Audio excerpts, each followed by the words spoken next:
We are live. What is up, everybody? Good to see all of you here.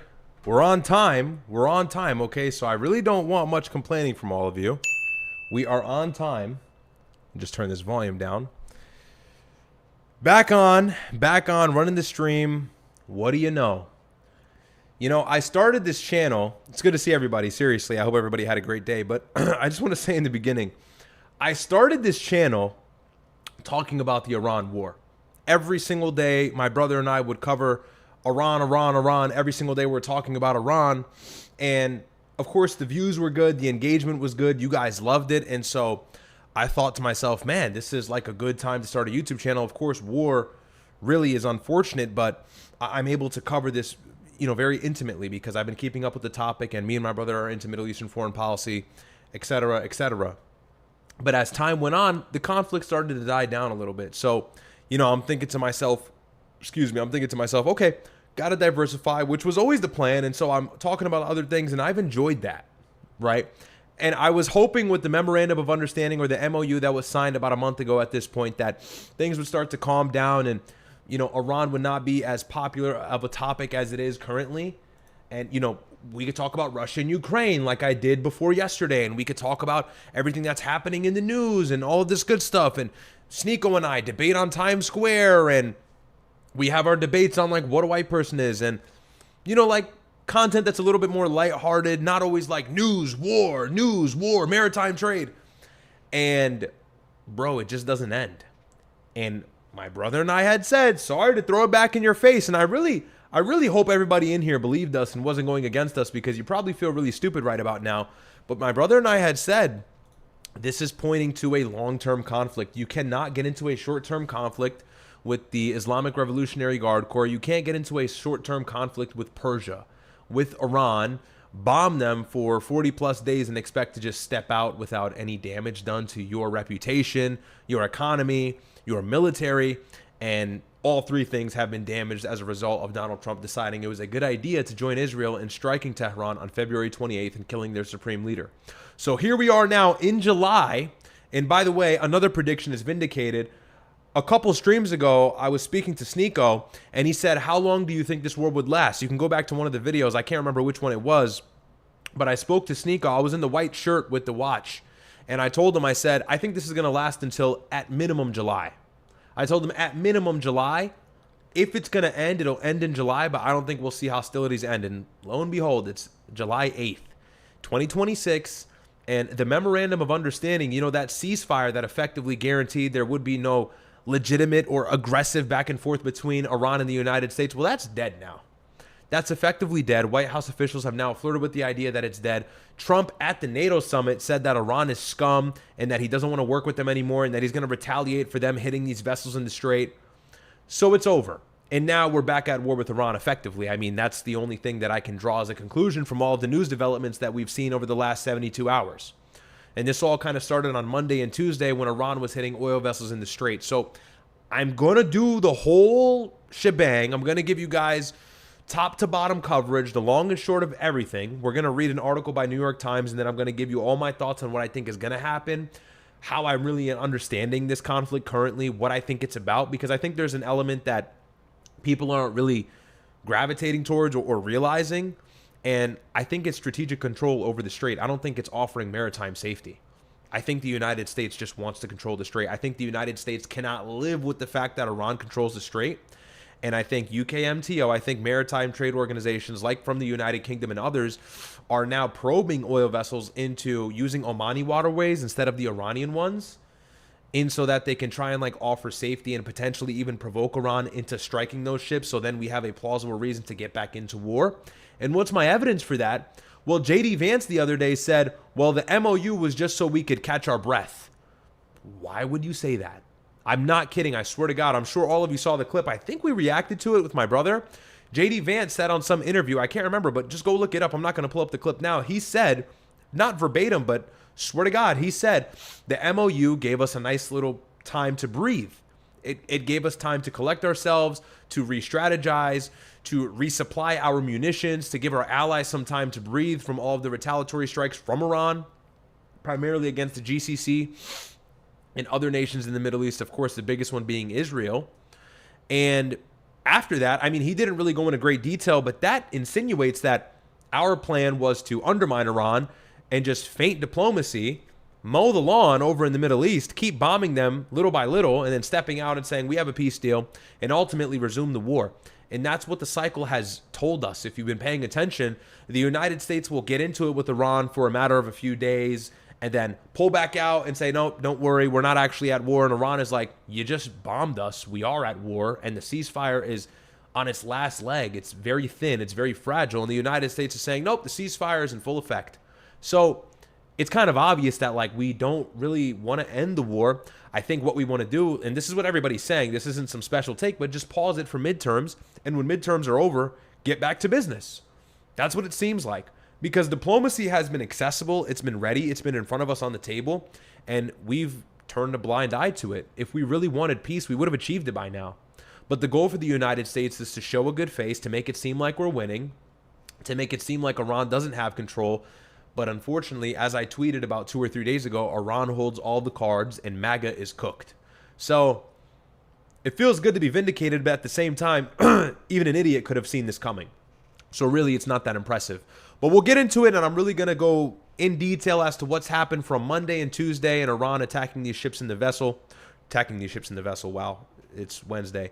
Attacking these oil vessels in the Strait of Hormuz, which should just be called the Strait of Iran at this point. I'll go through all the details, and then you guys will get a good show on that, good coverage on that. I'm going to farm a couple good videos out of that. And then also, I wanted to talk about Conor Murphy. You know, that really disturbed me. And I know this isn't news. Well, it is news. I know this isn't political. But there's a message that I really wanted to send out after this news had surfaced, I believe, yesterday. And my brother went into it. So I'm going to get into that in a moment. I see a lot of you guys in the chat here. What are you guys saying? Good evening. Yeah, good evening to all of you. I'm on time. You know, everybody's always like, you're always late. My nose is running because I just had spicy chicken fajitas. You're always late. You're always late. All right, bro. I'm on time now. So it's going to be a really good stream. Probably going to be on for like 2 hours as per usual. Get into all the juicy developments, and all of my predictions came true. And I'm not begging for war, right? Like, I think I made a joke on Sneeko's. This is not funny. I made a joke with Sneo like on his stream like 2 weeks ago, and I was like, bro, like, nothing's happening. Can something happen? But that's actually not fun. I was actually happy that the war wasn't persisting, because it's destroying the United States. It's destroying the Middle East. No one's winning here except Israel. So I've wanted the war to end for the longest time, and it's unfortunate that I have to continuously do coverage on it. But right now, as I speak to you guys, sirens are now sounding in Kuwait, in Qatar, probably Bahrain as well. Several Gulf states are in panic mode. Several waves of missiles were reportedly launched, and their air defenses are in full effect. So, I mean, we're pretty much back to where we were in March. You know, really no different. So what was all of that 60-day buffer talk for? What was the 14-point proposal for? Right now, there's sirens in eastern Jordan. And Jordan got hit, I think, once or twice during the conflict as well, if my memory serves me correct. So it's been a multitude of failures for the United States. It really has. And if you disagree with me, stick around. I'm going to tell you exactly why this is a failure. Don't worry, I'm going to bring it all the way back. I'm going to bring it all the way back to February. Maybe I won't go that far, actually, because that's just too much work to explain. But I'm going to bring it back to where the United States made its critical mistake, obviously, in February. But I'll tell you how it's translated into nothing for us now in terms of benefit. And Israel is just all over this, and it's helped them in every single way imaginable. So we'll talk about that. But another thing that had happened, and like I said, I'd mentioned this, so I'll just get straight into it. I don't think we have any chats or anything like that. But, man, some really, really unfortunate news, heartbreaking news is that Conor Murphy, a fitness influencer who was viral on YouTube around 2015-ish, maybe a little bit over the decades or a decade now that he's been prevalent and famous on social media. And if you guys aren't familiar with him, he was this fitness influencer who was kind of like a part of the aesthetics movement stemming from Ziz. And so he was a successor of the Ziz aesthetics movement. He would do fitness content, and he would have this content where he'd go in the streets and like He'd hold up a sign with a baggy hoodie and he'd say free hugs and no one would hug him.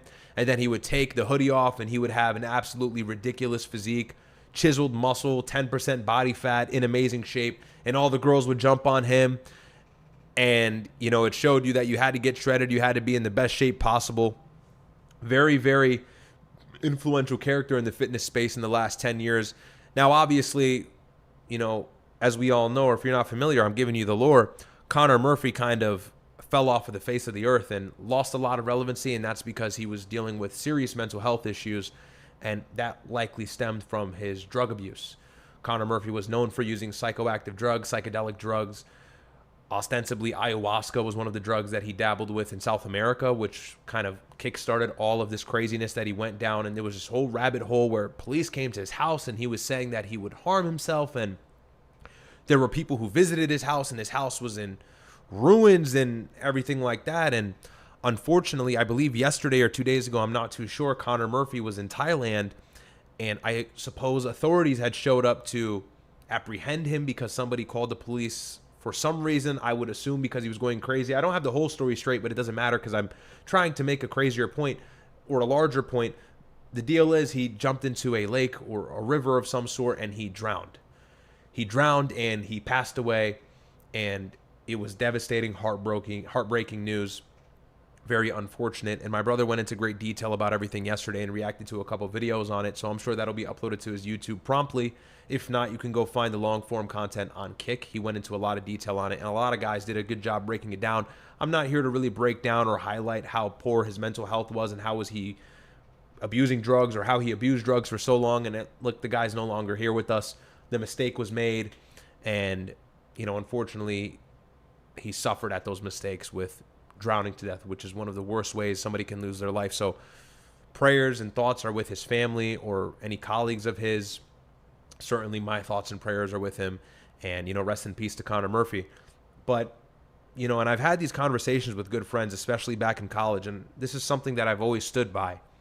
And look, I'm 24. So, like, I assume a lot of you may be my age or older than me.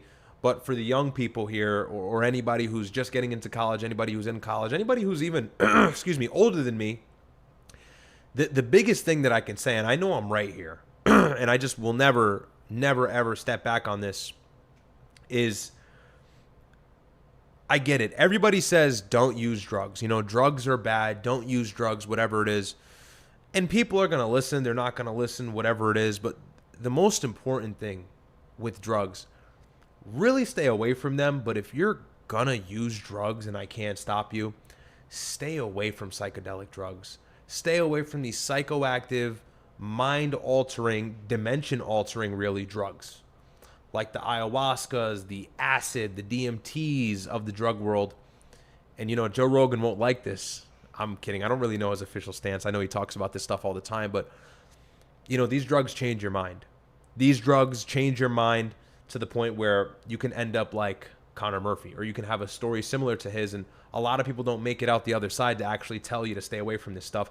Unfortunately, we never saw Connor actually beat his addiction, beat his problem, and come out on the other end to give you guys the advice, being that he would have had that experience at that time. Hey, stay away from drugs for these reasons. But obviously now we've learned in the lesson of him, unfortunately, losing his life. Very devastating.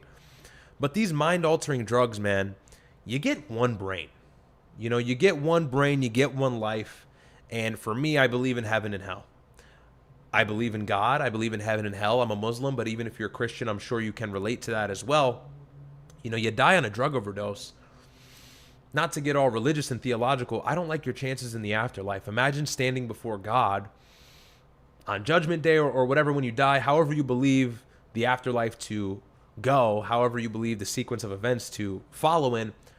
You know, you stand before God and God asks you how you departed this life, how you departed this world, and you were abusing psychedelic drugs. And this is not to put anybody down.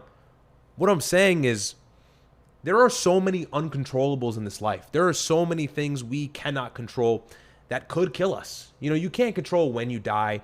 No one knows when their time really is. In Islam, we always say your time is written for you. The day that you die is destined. It's already written. It's there. There's nothing you can do to really change that. And The worst thing you can do in a life full of uncertainty is add certainty of craziness and losing your mind by introducing these unnecessary drugs that don't do anything to benefit anybody.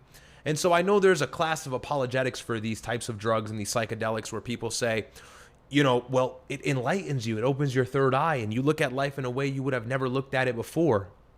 And honestly, that's a load of bullshit.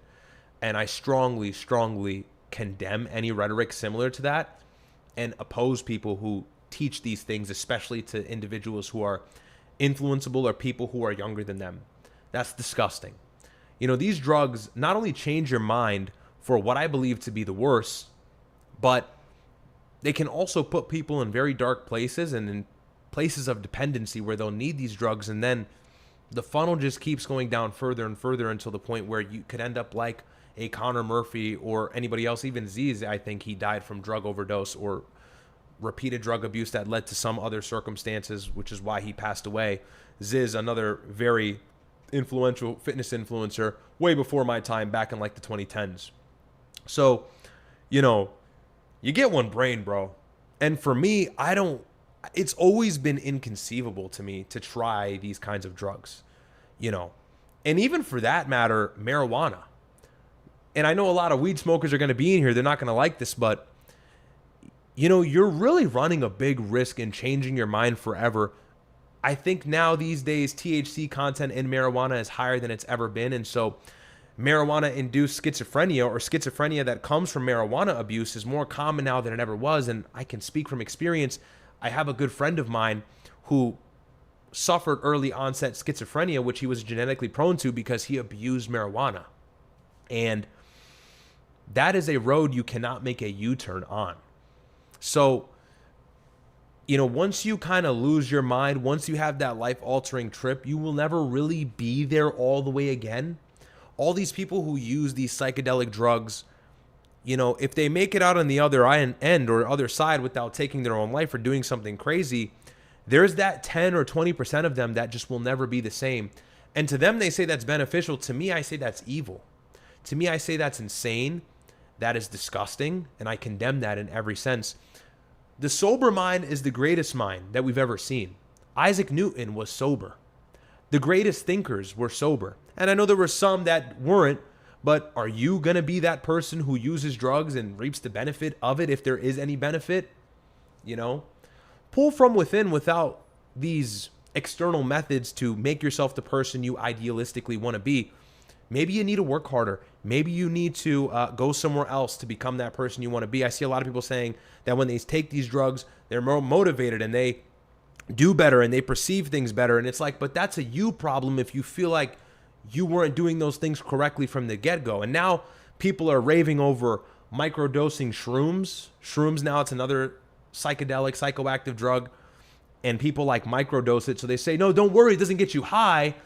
It just kind of changes the way you think. So you're a little bit more positive, or, you know, your outlook on things is a little bit different. And again, to me, I'm completely against that.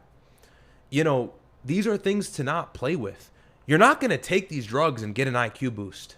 Okay. Sorry to say, there's no evidence for that. And there never will be evidence for that, because that's not the way you progress in life. And look, many of you likely don't need to hear this. Okay. I'm sure many of you don't need to hear this whatsoever, and you would never think to touch any of these drugs. And so to you, no message needs to be expressed or directed towards you. I get it.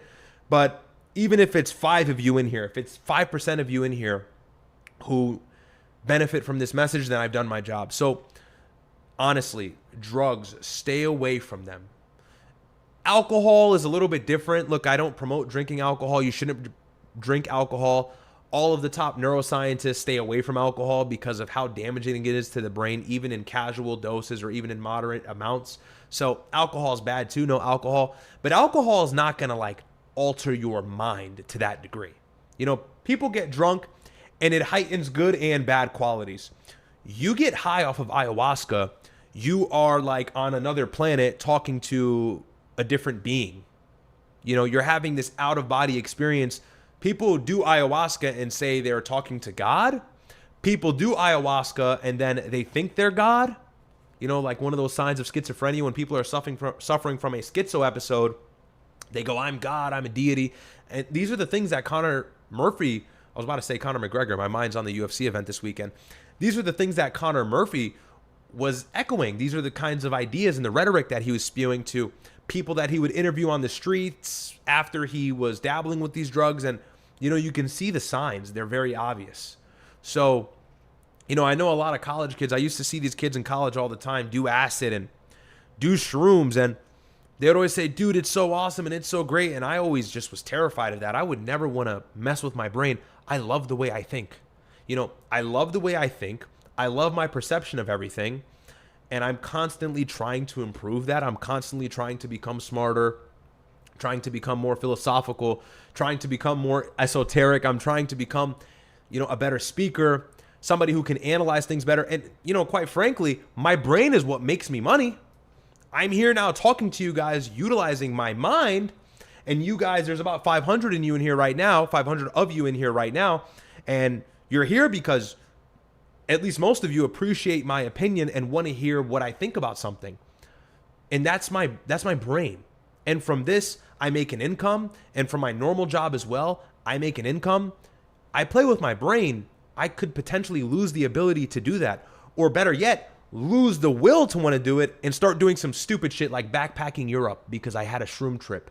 And now I think that backpacking Europe is a great idea, but I've lost all my money. But now I'm saying there's meaning in life. And I've achieved nothing. And at the end of 60 or 70 years, if God gifts me to live that long, I altered my trajectory from being somebody who does the news and I'm a reactionary streamer, Myron Gaines' his brother, doing all these cool things, to some dumbass who never gets a haircut and a fade backpacking in Europe with $1,000 in his name.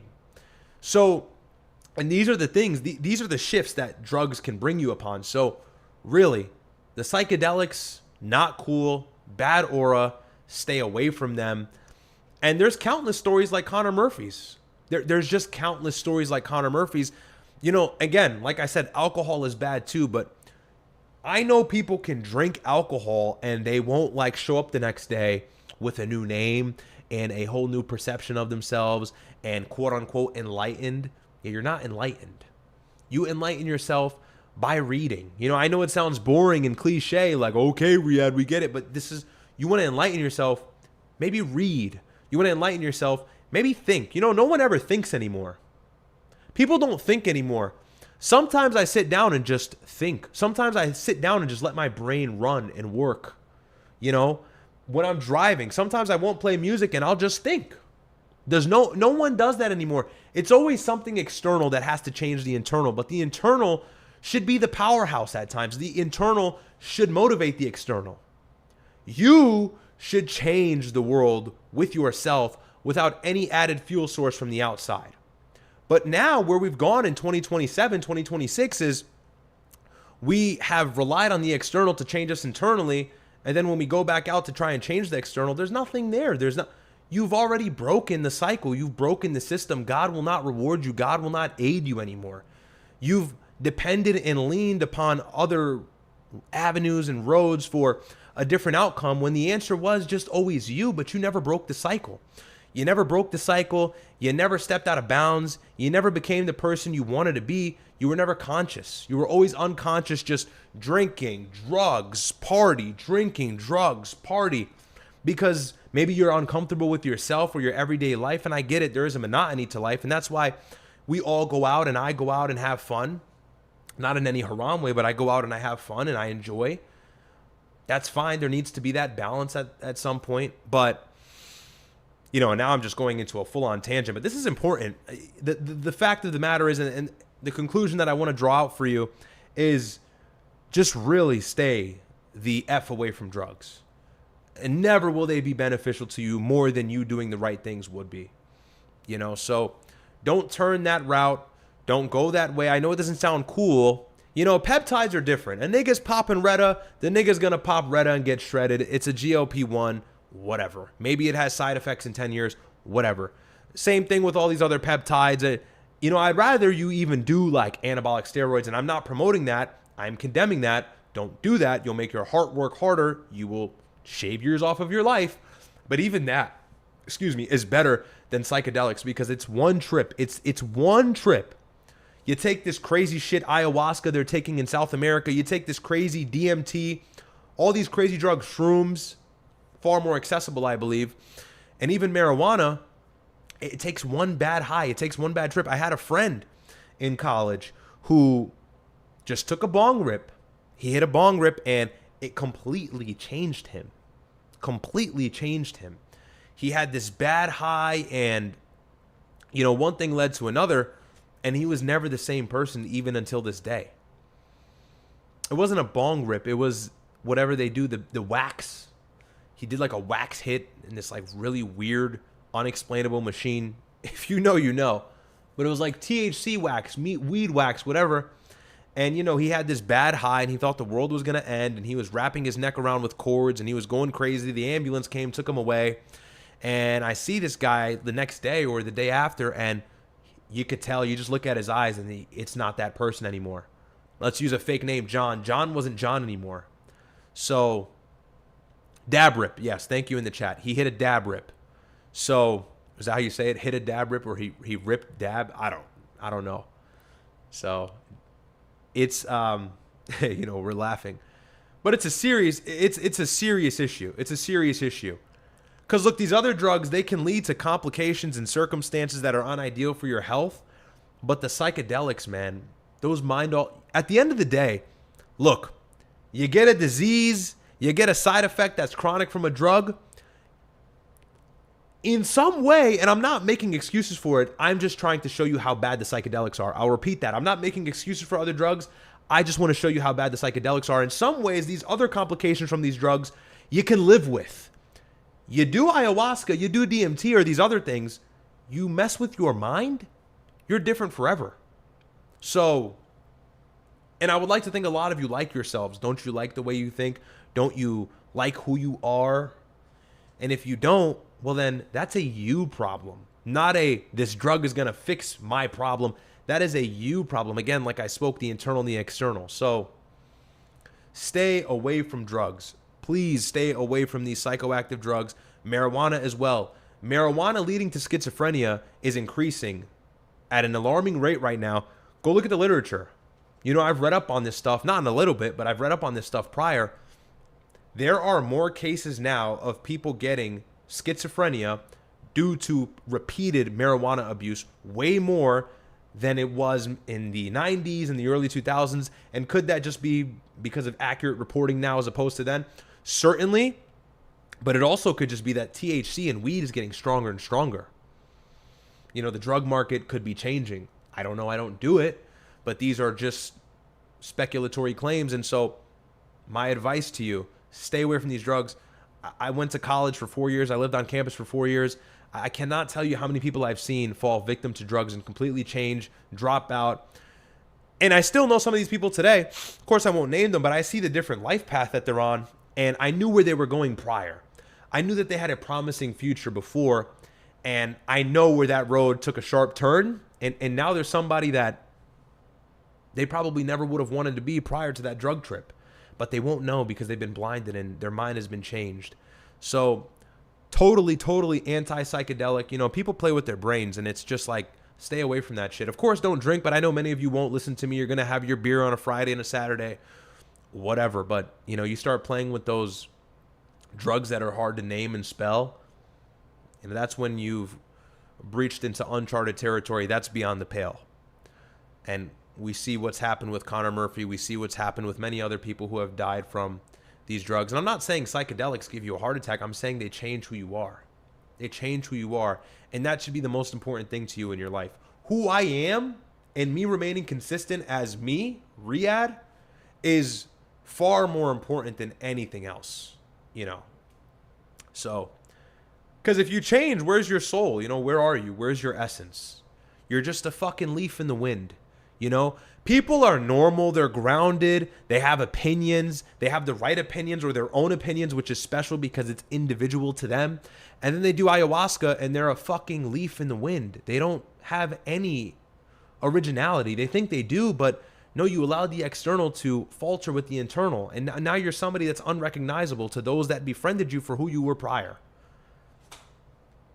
So yeah, And I'm passionate about this because I liked Connor Murphy. You know, people always ask me, Ryad, what's your gym routine? Ryad, how do you get abs? The other day I showed my abs on stream, and people are like, yo, do you have advice? And people ask me for advice and stuff. And it's because of people like Connor Murphy. I used to watch him a lot when I was younger in my teen years. I used to watch him all the time.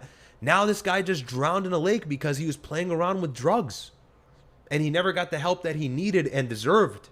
So it's heartbreaking to see people that changed your life with who they truly were, change to somebody they weren't, and allow that different person to take that life. Does that make sense? You know, who Connor Murphy was without the drugs is why I got in shape.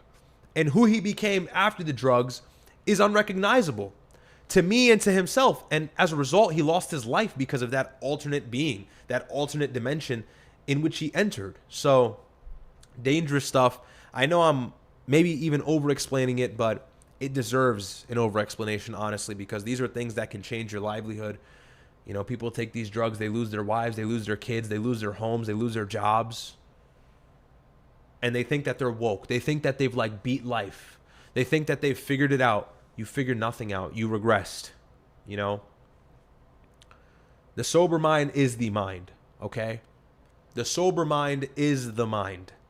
You can get esoteric, you can get philosophical, you can get deep, you can get intelligent. You get the Isaac Newtons, you get the Einsteins, you get the Elon Musks, you get all of the great minds without the drugs. Without the drugs.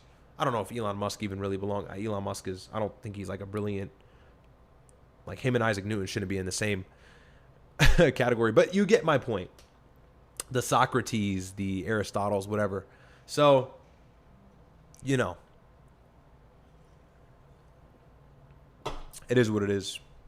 So, very unfortunate, but there's a greater lesson from the circumstances with Connor Murphy. And I find it important to explain that. I find it very important to explain that. So, anyways, let's see what we have in chats here. If you're new here, like the video.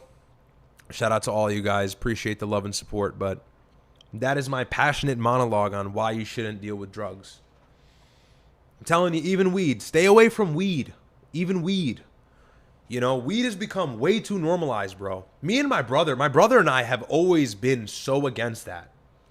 You know, people are going to drink because just it's like alcohol. Let's get dead ass with ourselves. We live in the United States. People are going to drink alcohol. You shouldn't. You shouldn't. You want my opinion? Don't drink. But, excuse me, people are going to drink whatever. I know drinking is not going to make somebody, well, actually, it could make somebody jump in a lake. But it's not going to, if you can get through the 5 or 6 hours of you being drunk, you wake up normal. You know, you take ayahuasca, you're effectively drunk forever. You know, you've entered retard mode for the rest of your life. You're somebody else. Your mother, your father won't recognize you. You know, you drink a little alcohol, no bueno, you're messing your brain up. There's new studies now to show how bad alcohol is. Even a glass of wine with some steak is horrible for you. But you have a little alcohol, you can get through that buzz, you can get through that period of drunk, you made it. You're good. You know, next day, you're good.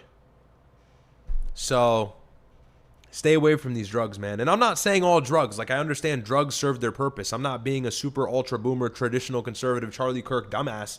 Nah, not drug. Like, bro, look, if you need you know, whatever. If you have ADD and you need Adderall, go take the fucking ADD. You know, I'm not anti-drug. I'm not anti-medical world. I'm not anti-pharmacy. Big Pharma is obviously evil, but drugs do serve a purpose that benefits many people. Like, that's just the truth. I'm not going to go super woke, Mr. like conspiracy on you. I get it. Drugs do serve their purpose, but these, you know, blacklisted off-market drugs that play with your mind, you know, the drugs where people are talking to Martians, no thank you. No thank you. And I'm not endorsing peptides either, but listen, people's lives are improving at a record rate from peptides. I see people taking peptides and they end up getting lean. They end up looking great. How am I going to tell you, don't take this, this is terrible for you, because there's no real research on it? Okay, but with the vaccine that was recommended a few years ago, no one was saying that. So you have to be consistent. Peptides just came out. I'm not endorsing them, but it doesn't seem to be making people jump in rivers or, you know, making people take their own lives. So, and I'm not trying to be insensitive. Like, you know, I'm heartbroken about the situation, but this is the reality and this is how I have to frame it in so that you guys can truly understand the magnitude of this issue and this topic. So, you know, it is what it is. It is what it is. I have more chats here. By the way, Coke Zero, not actual Coke. I think I saw somebody in the chat say, "Are you drinking Coke?" I would never drink calories, nigga. Are you crazy?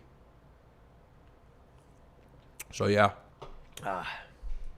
good old Coke Zero. David says, "Don't do drugs, kids." Yes, David, I agree. Thank you for the chat. Sagnos Sprite says, "Hi, Ryad. Hope you're doing good. Is it really true that our militaries are merging?" Yes, it is. It's likely true. Thank you, Sagnos, for the $5. You're talking about Section 422 or 244? What is it? Where the U.S. military and Israeli military are integrating with security and intelligence and all that. Let's see. Somebody in the chat will correct me. I think it's Section 224, right? Yeah. Section 224, National Defense Authorization Act, the NDAA. Anyways, yeah, I think it's probably true. Well, it's going to happen. Sean Fenrir says, "A similar thing happened to my brother. Hey, I'm really sorry to hear that. Hopefully your brother is okay. I don't know what happened to your brother, but, you know, I'm sure you can agree with what I'm saying. And if anything's wrong with your brother, we're praying for him." Thank you for the super chat. Chesco Scales says, "I used to smoke weed every day in college. I then quit and started a business and make 6 figures. I totally agree with what you're saying." Thank you. Exactly. And you know what's one thing that now I'm shitting on weed smokers? Look, if you smoke, it's not personal. It's just my own experience, okay? It's anecdotal. Don't get mad at me. Don't shoot the messenger. But you know what's one thing that's consistent about these people who like abuse marijuana? They're more often than not lazy as hell. Lazy as hell. People say, "Well, I'm a productive smoker." Okay, why do you need the weed to be productive? I'm going to curse. My mom's not going to like it. Why do you need the weed to get things done, you loser? You need to smoke this mysterious, green, chunky, disgusting-looking plant so that you can, I don't know, complete a task? You're retarded. You're retarded. You can't do that with your own brain? You're that weak? You're that incapable? This world will chew you up and spit you back out. You can't do something without smoking a joint or hitting a bong? Let it go. If you smoke, I'm telling you, I love you. Stop. Your life will improve. I cannot tell you countless stories I have myself. I'm not going to name drop these people. I know so many people that have done weed, and it's not that they were full-blown losers. They had jobs, but there was something that was missing. There was that extra kick that could have been there that wasn't there. They quit the weed. They're workhorses. They're machines. It makes you lazy. It makes you lazy. Hello, you get high, you feel good. It's like in the nature of it, like what it's supposed to kind of do to you. People say, "I'm a high-functioning smoker. I'm a high-functioning..." It costs you money. You're damaging your lungs. I know it's not as bad as cigarettes, but you are damaging your lungs. And ultimately, you're relying on something external to give you a difference. And you don't have anything that you're diagnosed with. It's not medical weed. If it's medical weed, then that's a different conversation, certainly. One I will entertain. That I can understand that. I suppose for chronic pain or something like that, which is one of the main uses and benefits of medical marijuana. But for anything else, you just do it because it feels good. You know, you grow some nuts. Yeah, a lot of you are probably surprised I have these takes. Yeah, I'm not like a drug supporter. Like, I'm pretty rigid on those things. And I'm not like a super crazy hardo, right? Like, no Red 40, no. Like, enjoy life. Enjoy life. But really, the weed, cut it the fuck out. Sorry, mama. Cut it out. Highly unnecessary. Costs you money. It smells like shit. Weed stinks. I don't know what's worse about weed. What it does to you over time in making you an idiot, literal idiot. Go meet a chronic weed smoker. They're never smart. Almost never are they actually intelligent. Maybe they can, string together a couple cute statements, but they're never really that smart. And that's not even the worst of it. It smells terrible. And it stains your clothes. It sticks on you. I'm telling you, I did staffing in college and stuff. I worked on campus. And so I would deal with this shit all the time. Whatever, I wasn't cracking down on students for smoking weed. But, these kids would walk through the dorm rooms and the hallways and stuff. And it's just, the smell is nauseating. It's disgusting. It smells like skunk. It's gross. And then you become nose blind to it. You don't even know you smell like weed. And then you go into this job opportunity. You go into this job interview that you've been awaiting for years, and you smell like disgusting, skunk, stinky ballsack weed. Yeah, you're not getting the job, dumbass. So there's just so many problems. I can go on for days. Yeah, very true. You started a 6-figure business. It's because you quit the weed, man. It's because you quit the weed. Based. Amazing story. Anyways, Sagno Sprite, do you think McConnell is dead? I don't know. That guy's on his last leg, unfortunately. So, thank you for the super chat. David says, I'm sure this healthy mindset of being anti-drug was inherently instilled in you via religion or family upbringing, but did Myron ever help you double down on this mindset or eliminate any temptation? Yeah, but indirectly, because I would just watch Myron and learn from him. The thing about Myron, you guys see the similarities between me and Myron. Okay, 2 reasons for that. 1 is genetics. He's my brother. Full brother, same mother and father. But 2, he was a role model.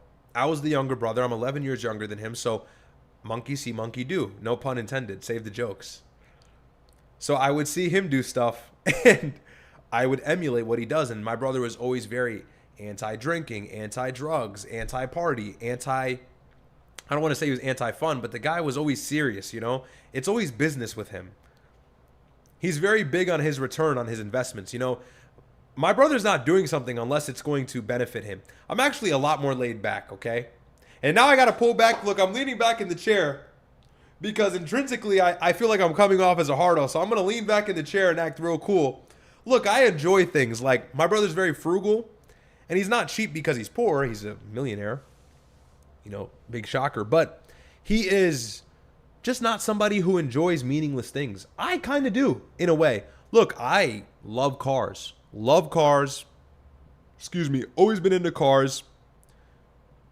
Buy expensive cars like a dumbass. He hates that. But, that's meaningless. That's just like, I suppose, a vice. Like, that's just something that I love. He doesn't really have those. So he's always been so efficient, and it just puts him ahead of people.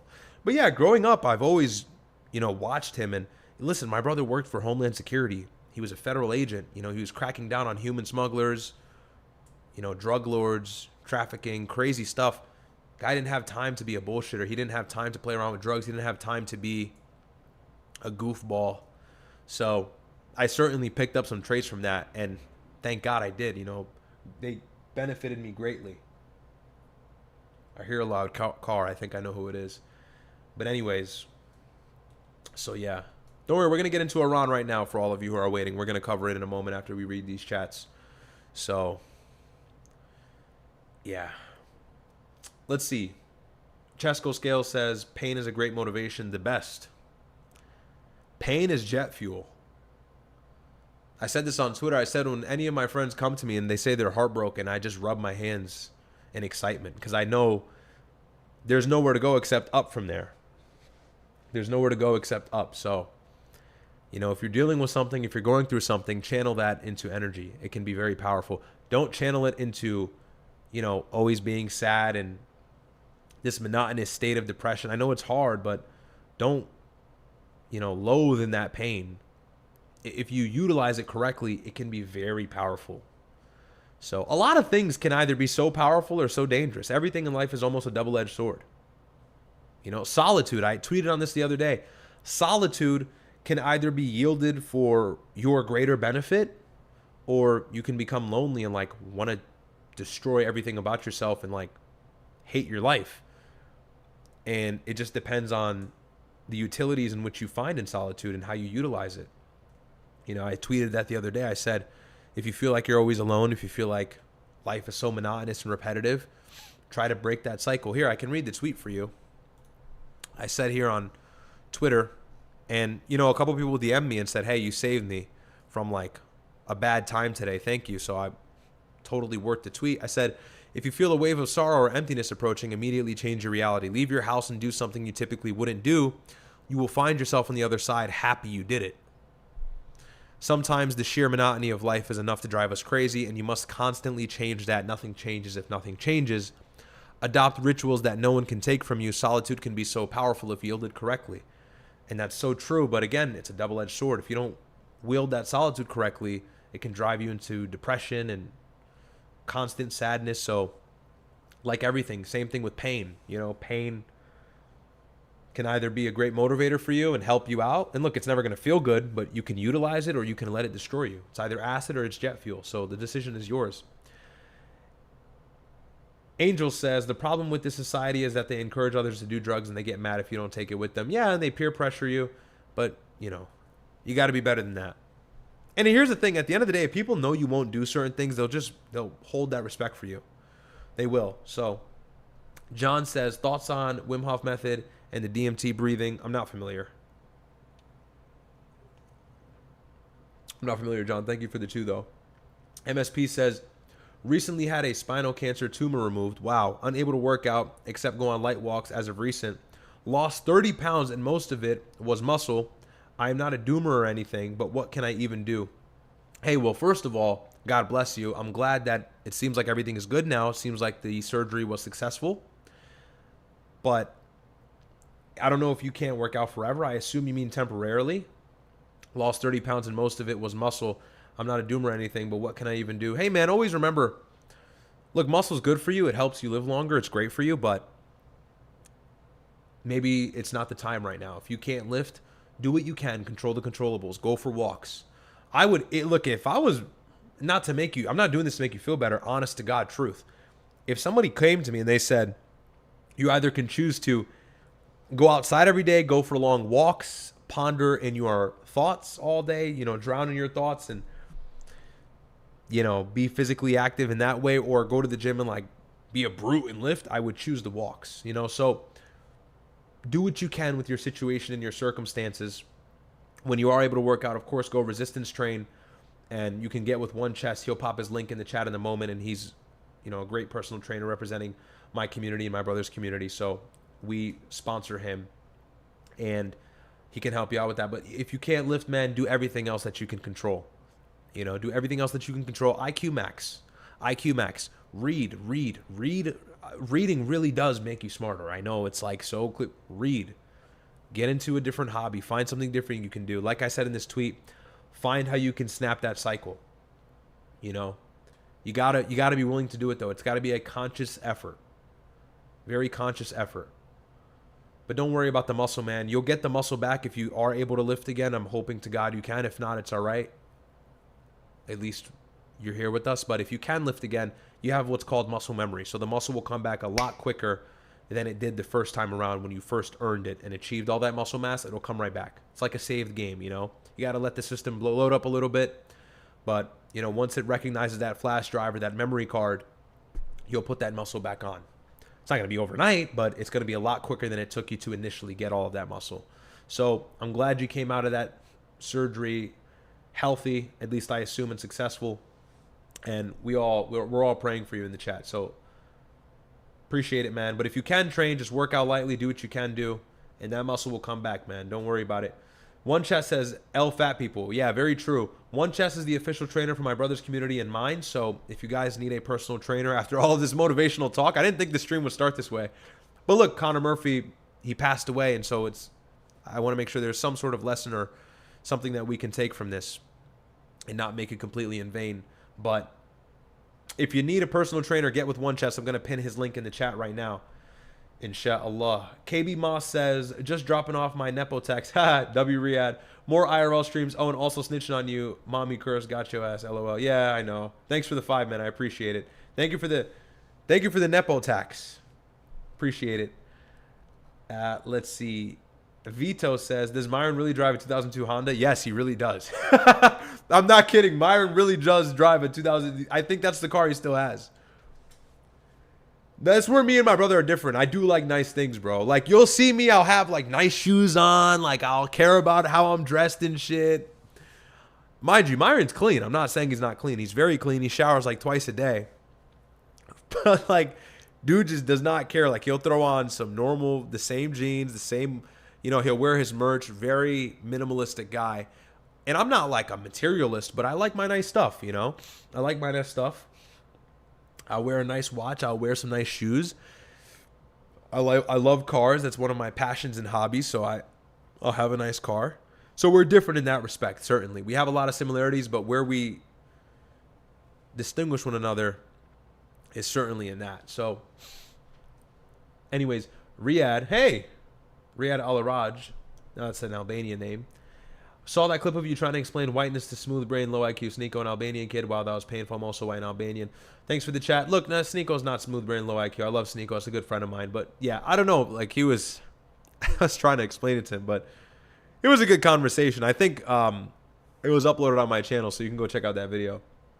But it was a really good stream, and I had a lot of fun with Sneeko. Shout out to Sneeko. Listen, I don't have a following like that, okay?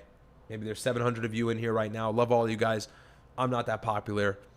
Sneeko brought me on the stream. He's helping me out. So always very gracious in the face of that. Always very appreciative. And it was a fun stream, you know. I know a lot of you don't like his takes, okay? Look, we disagree on a lot as well, him and I. But at the end of the day, he put me on the stream and he hung out with me for the day. And we were in New York kicking it. So shout out to Sneeko. You know, really appreciate that. I didn't get to text him, but I really did want to send him like a heartfelt message and say, hey, thanks for, you know, having me on and stuff. But I'm sure he knows, you know, I kind of expressed that gratitude to him indirectly. Ryad says they're both double-digit IQ. Okay. Thanks for the chat. Chesco says, I sharpen the sword for the sake of the sword being sharp. Prepare for war in times of peace. So true. Michael Beasley said that. It's so true. It's so true. Who would have thought? Michael Beasley is mad smart. This like former NBA player. Bro is going esoteric. Michael Beasley tease Socrates. Bro goes, I sharpen my sword for the sake of the sword being sharp. Prepare for war in times of peace. He's definitely not the pioneer of that statement, but it's true, man. Always be prepared. What did I hear today? I heard a very deep statement. Somebody at work said this, and I swear to God, it was actually amazing. And I'm at work like dragging my feet, but somebody said this at work. It was amazing. They said, there's no such thing as luck. Luck is simply when preparedness meets opportunity. I was like, ooh. That smooth, spot on. Luck is when preparedness meets opportunity. And it's like, yeah. So always have your sword sharpened, okay?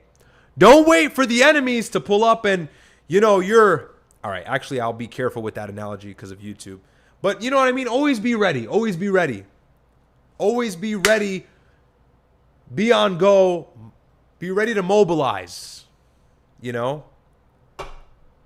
So, very true. Very true. Thank you for the chat, Chesco. Very true. Anyways, all right, damn. Lots of yapping. Lots of yapping. Let me go ahead and pin one chest link right here. Again, if you need that personal training, check out the pinned link in the chat, in the YouTube chat. It's the only platform we are on. So I was about to say, like, check out the YouTube chat as if like I have other chats. Oh, but yeah. Anyways, there's no such thing as bad luck in Islam. Yeah. Okay. I know. Like, bro, right over your head. Way to miss the point. Somebody says Sneeko is right. Yeah. Look, a lot of people agree with Sneeko. Everything is already written. Yes. Qadr, I'm aware. It's all maktub. Let's see. I have a couple more chats that came in. David, is it better to be a warrior in a garden than a gardener in a war? I got to read that twice. Is it better to be a warrior in a garden than a gardener in a war? You guys are getting esoteric on me. Yeah, no, definitely. It is better to be a warrior in a garden, I think. Because there's always a bigger fish anyways. Might as well be the warrior. Maybe that went over my head. I don't know. Ryad says, hey. Ryad. LMAO, shout out Sneeko and yes, W for streaming with you. Yeah, man. Sneeko had me on the stream. We kicked it. We hung out. And he was very tired. You know, we were doing IRL. Bro was mad at me. I was mad late. Yo, gang, the train got delayed. What do you want me to do? I will drive next time. I'm sorry for being late. Clip this and send it to Sneeko. I'm sorry I was late. The train was delayed. I felt bad. I just couldn't extend the apology because like the cameras were running. But you know, it was time to perform. The cameras were on.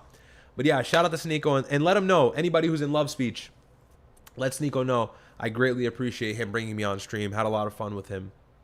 Pause. Oh my God. Don't clip that. Cut the clip before I said that. Anyways, we had a good time. You know, we had good conversations on camera. That's it. Enough, because just pause. Maybe if I didn't say pause, no one would have said anything. Whatever. let's get into this article about Iran. You know, the U.S. is back at war. What's new? What's new, nigga? Always bombs going off in the Middle East. I mean, you know, that's been the case since like literally the beginning of the 1900s. So here we have this article from New York Times. It reads, Iran war live updates.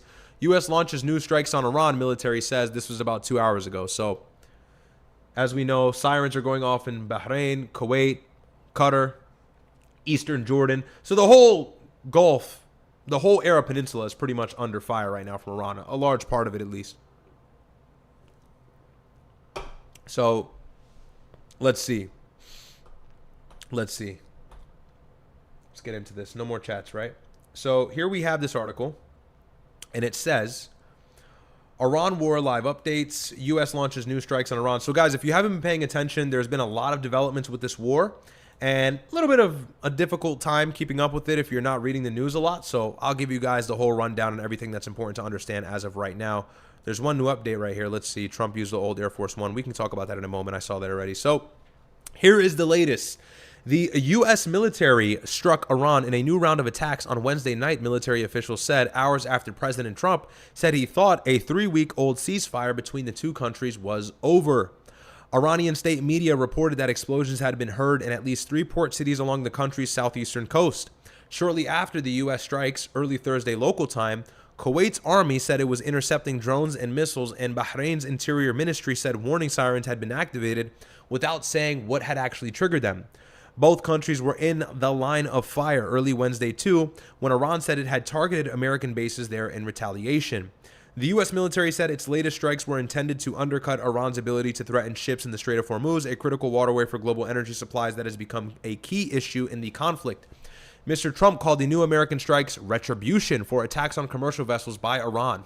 If it happens again, it will get much worse, he wrote on social media. Earlier on Wednesday, during a NATO summit in Turkey, Mr. Trump was asked about the ceasefire with Iran. I think it's over, he said, but added that he was still open to negotiations and that he did not expect to return to an all-out war. Okay, that doesn't make sense. Mohsen Rezai, a senior military advisor to Iran's supreme leader, issued a warning early Thursday morning in Iran in response to the U.S. strikes.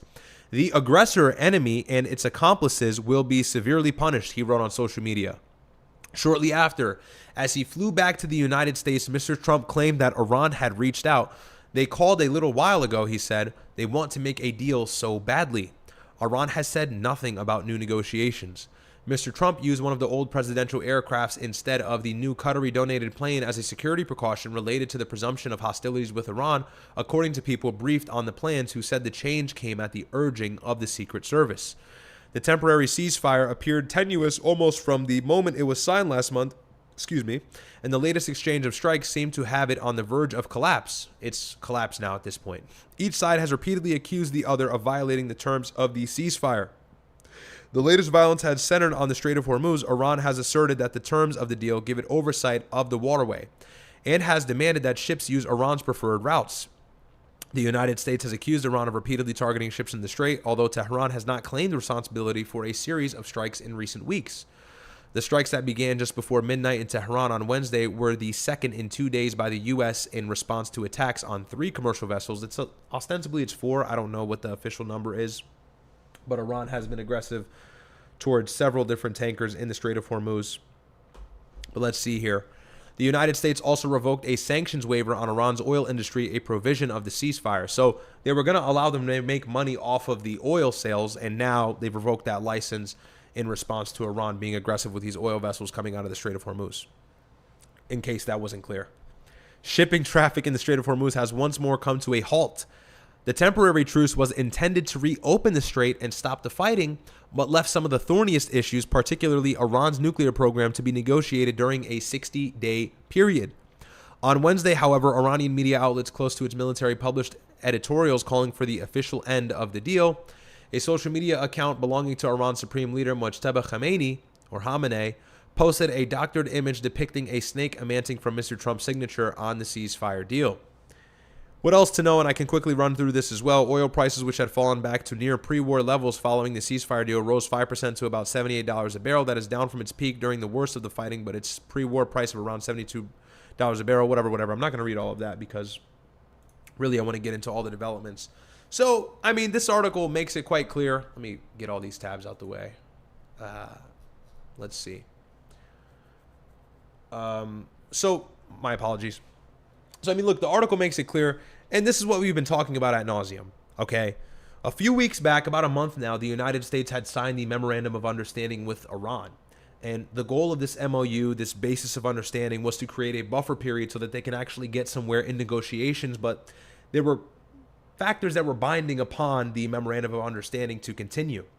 Iran, one of the most biggest, or the categorically the largest ask that they had from the United States and Israel, by the way, was to cease hostilities in Lebanon and pull out and stop aggressing towards not only southern Lebanon, but Hezbollah, which is a target, an enemy of Israel, whatever.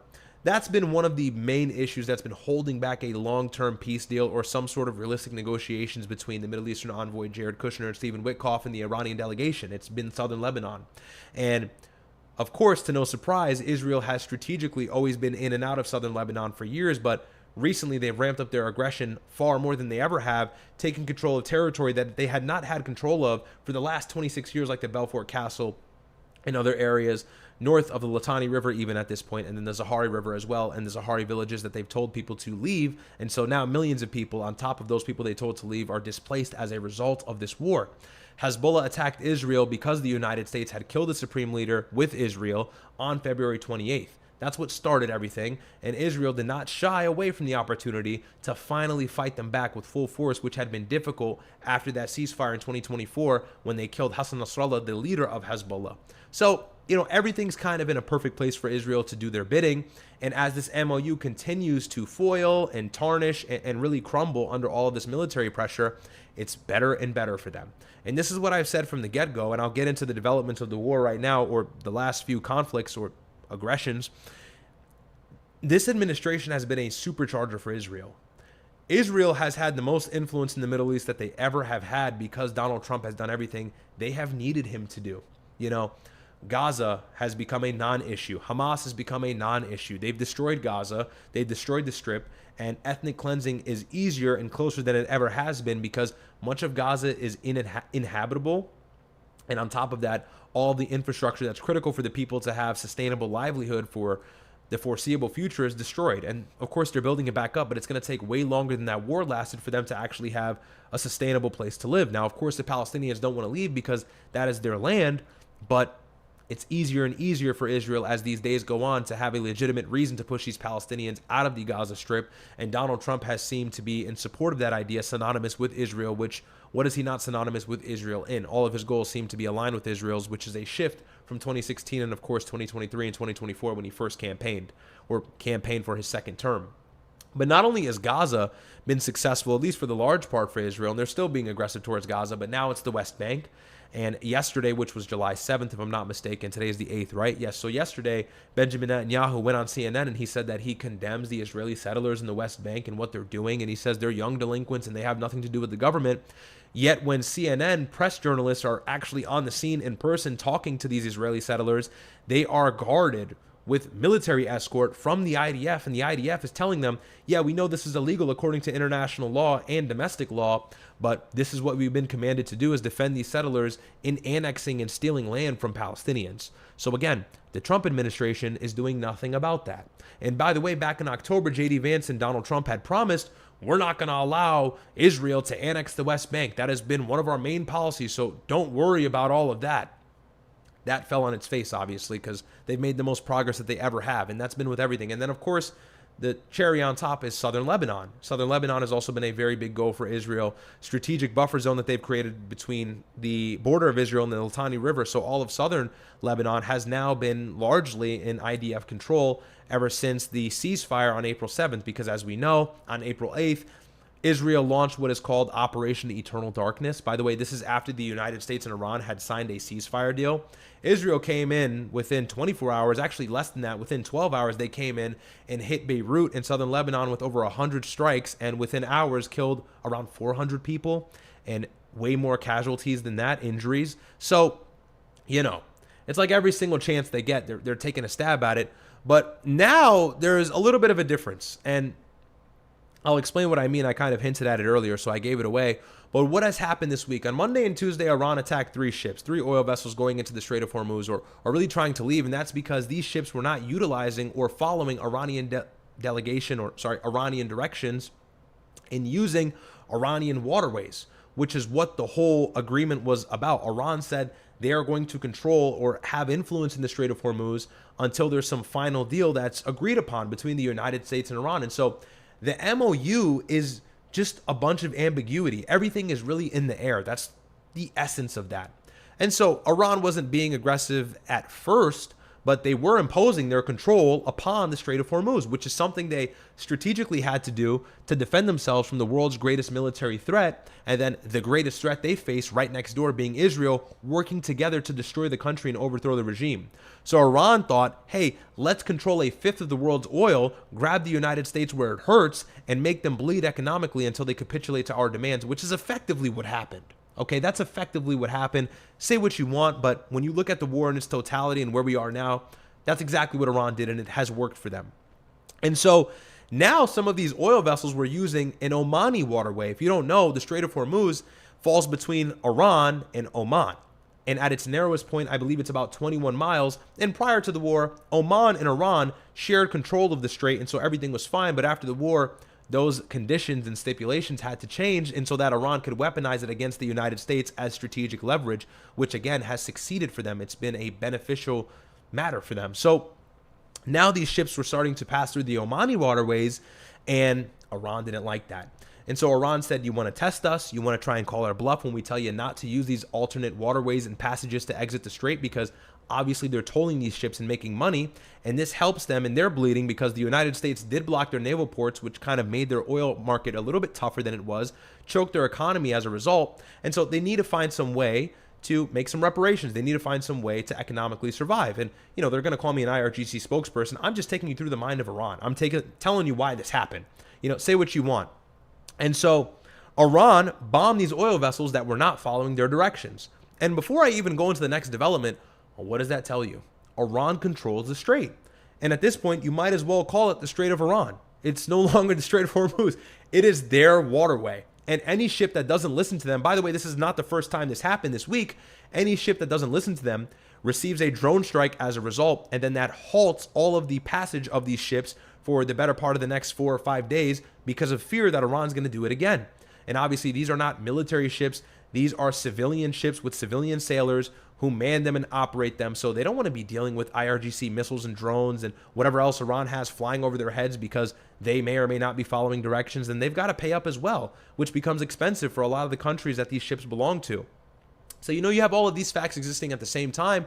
And the fact that not only is Iran telling people, and these ships really, not to go through the strait without their permission or without their oversight, but they're bombing them.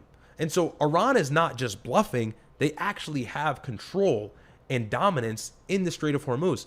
And that is not beneficial for anybody, but it's really painful for the United States because the United States needs this strait to open. It's 1/5 of the world's oil.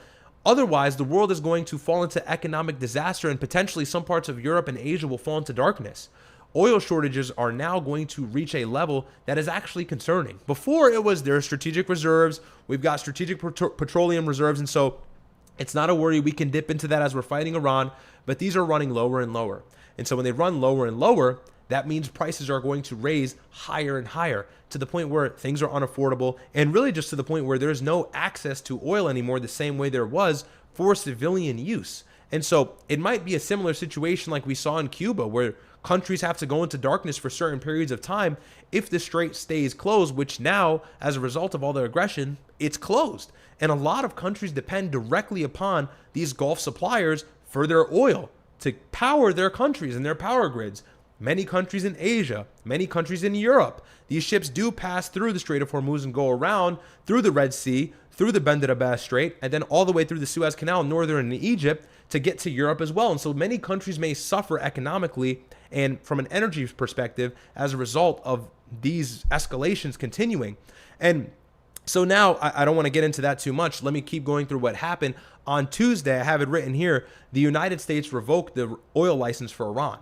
And so, to me, that was the first sign that all bets are off. Because we used releasing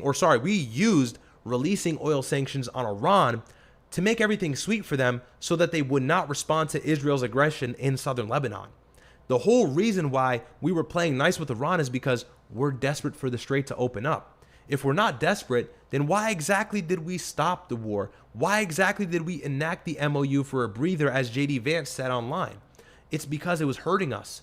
And so we threw everything at Iran to tell them, chill out, please stop. We need the Strait open. Gave them $300 billion from the Gulf, released oil sanctions. We were talking about reparations potentially as well on the side. We probably gave them more money that's not even on the record. Frozen assets in the Gulf countries, unfrozen for them, from Qatar specifically. So Iran was getting a ton of deals. Iran was getting a lot of sweet talk. And on top of all of that, they still had control of the Strait, and they were still tolling the ships, and we were even fine with that so long as they allowed the ships to flow through. Let the oil flow.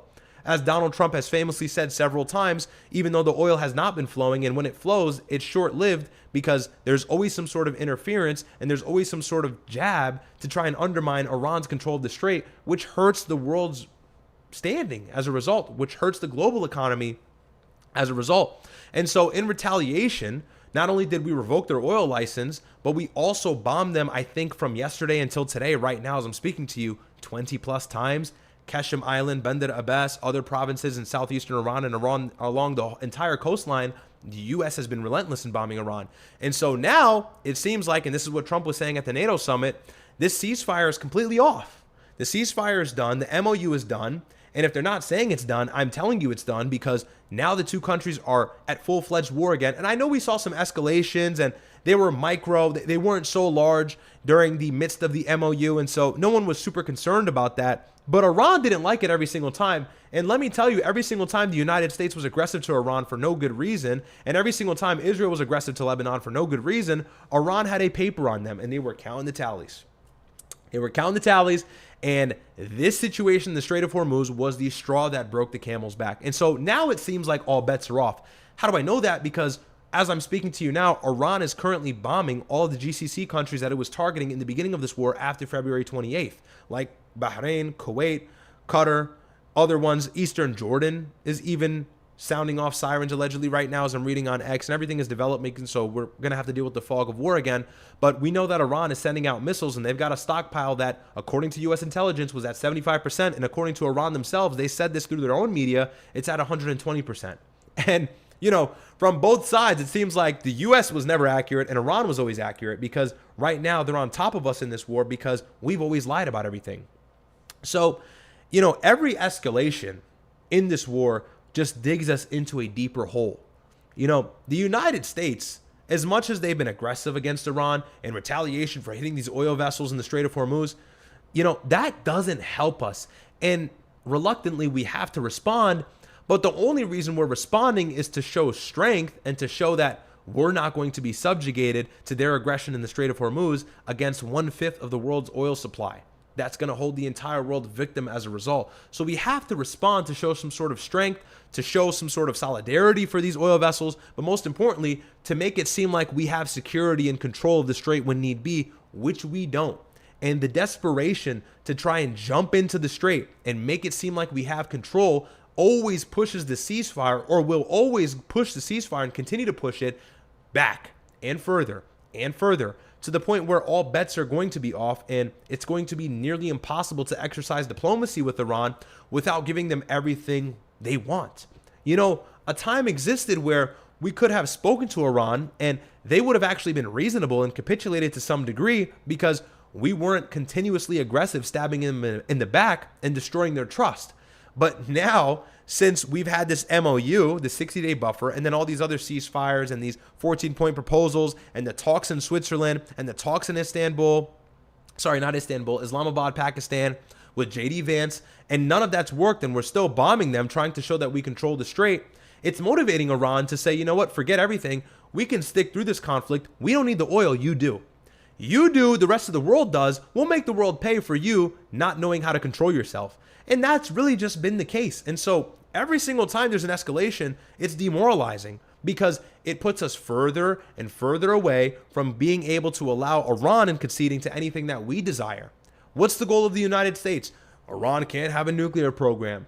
At one point, it was their ballistic missiles program can't go any farther than the eye could see. They can't fund their proxies. Remember, these were all the claims. These were all the things that we were going to ask them, allegedly, before we started the war on February 28th. And that all regressed to open the Strait up. You know, we started this war bold. Now, we're going to topple the regime. That's what Trump said. That's what Marco Rubio said. That's what Pete Hegseth said. We're going to topple the regime. Total air dominance. We're going to get rid of the nukes. We're going to put a new leader in like the Shah, the glory days. And now it's, please open the Strait. Please, Iran, open the Strait of Hormuz. Gas is $5 a gallon. Please, my approval rating's in the toilet. And midterms are in November.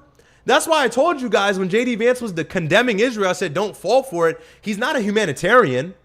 JD Vance was like, oh, well, you know, Israel needs to control themselves because Trump's the only person in the world to actually defend them right now. Okay, not a flex. That makes Trump look like a dumbass. And on top of that, JD Vance is saying, well, Israel is relentless and they're uncontrollable. They keep killing people in southern Lebanon. You can't kill your way out of problems. That's what JD Vance said.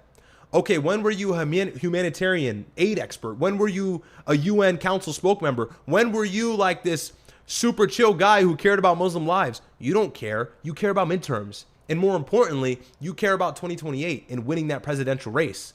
And the longer this war persists, the harder it is for you. So it's not this like virtue signaling because he cares that Israel is being rude in our demands. Israel's not listening to us. Israel's killing innocent people. It's not that. It's that he wants to be president. That's what it is. So, you know, you can never believe that stuff. And that's the whole reason we responded in the Strait. You know, to go back to what I was saying, it's really just to look tough. And who knows, you know, you can get conspiratorial about it. Did we tell oil vessels to pass through Omani waterways so that we can provoke Iran to striking them so that we could start the war back up? I don't know. I mean, it seems unlikely to me because November is just in a few months now. It's July. November's right around the corner. And so long as there's bombs flying across the skies of the Middle East, there's no way in hell Trump has any chance of keeping any congressional seats, or at least Republicans in the GOP is what I mean. So, you know, it's just a terrible situation overall. And it worries me because Iran has emboldened themselves similar to what we're seeing in Ukraine. You know, if you guys didn't watch my stream 2 days ago, go check it out. Ukraine is now hitting Russian oil infrastructure harder than they ever have with all of these drones and missiles. And as a result, Russia's entering a fuel crisis. There's these mile-long lines for gas. I covered the whole thing a couple days ago. But Ukraine has shown a face that they really haven't shown recently. And in a way, they're making things way more aggressive. They're escalating in a way that they never did before. Now Iran's like done this, and obviously they're not in the same position, right? But just for the sake of example, I think you get what I'm saying. Iran's the same now. Iran's saying, you know what, we're going to bomb this ship. They're not listening to us. And they've grown in their boldness and how daring they are. And they're calling our bluff every single time. And then we bomb their coastline and we kill civilians. And yeah, it does damage, but ultimately Iran can withstand it. They dealt with 40-day all-out aerial assault from the United States. They can deal with another round of that. And we've given them now 100+ days, or sorry, like 60, 80+ days to deal with recollecting themselves and formulating a new plan for U.S. aggression that they foresaw coming. So they're ready this time. February 28th, they may have not have been as ready. Maybe they saw it coming from the 12-day war and everything else like that. But if they were ever ready for a war against the U.S., they're ready for round two. And in round one, they still kicked our ass because they hit all of our bases in the Middle East, which forced us to stop. Every single time we hit them, they hit Ryad. Every single time we hit them, they hit the Prince Sultan Air Base, which is near Ryad, one of our military infrastructure sites in the Middle East in Saudi Arabia. Every time we hit them, they hit Qatar, they hit Bahrain, they hit a desalination plant in Kuwait, which is responsible for converting ocean water into fresh drinking water, which is crucial in the Middle East because they don't have agriculture. So Iran really does, like I said, hold all the cards, unfortunately. Bad for us, good for them. And they maintain all the escalation dominance, and anything that's escalatory is not going to be good for the United States. Again, it digs us deeper into a hole that we will never be able to find our way out of. You know, you do realize we need the Strait open more than they do. And right now, we are farther and farther away. Every single time we bomb them, every single time we feint diplomacy, every single time Trump tells UN that they're scum, like we should probably play nice right now because they hold the cards that we need. So, you know, it's unfortunate, but it's just the reality. We have no control in the situation. We've lost a lot of the control that we previously maintained. So one may think, what does the U.S. do now? There's really only one option. It's to destroy Iran, which I'm not in support of. I want this war to end. But if there's any way for the United States to get out of this, it's to literally destroy the IRGC. That's the only way that the Strait will open up. There's no other way the Strait's going to open up. What are we going to do? Ask Iran nicely? What are we going to do? Break a new deal? Broker a new deal? Whip out a fresh piece of paper? Put something else on there that sounds nice? We did that. We offered them $300 billion. Now all of that is in the air. I'm not saying it's completely dead, but now it's all in the air because we want to start defending these oil vessels that are not following their directions. You know, if I'm the president of the United States, I'm calling up these oil vessels and I'm saying, listen, I need this war over more than anybody else. Go through the route that Iran is telling you to follow. But no, Trump's got to show face. Trump's got to be tough. The U.S. has got to be tough. And as a result, you and I are going to suffer. So what's going to happen in a couple months? All the experts, all the economists are saying our oil strategic reserves are running low. They're saying inflation is going to get higher. They're saying we may even enter a recession at the beginning of next year or the end of this year. And do you think Iran, this war with 1/5 of the world's oil being choked up, is helping? That's 20%. And by the way, Ansar Allah or the Houthis in Yemen have not even mobilized yet, and they possess the ability to choke up another 12% in the Red Sea of the world's oil supply. So that's 32%. 20% already makes $5 at the gallon painful. Could you imagine if the Houthis mobilize? You and I are actually screwed. So it is what it is. It's just like, bro. And now you have this. So I'll go through all of this so you can see it here. So this is Mario. This was yesterday.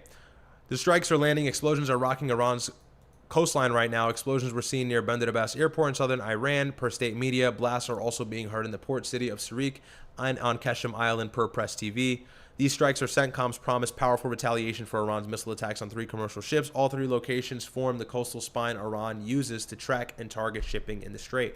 And here's the video. Kind of blurry, but there's more videos. And then these are some more shots of Bandar Abbas being hit by U.S. strikes. Okay, same thing.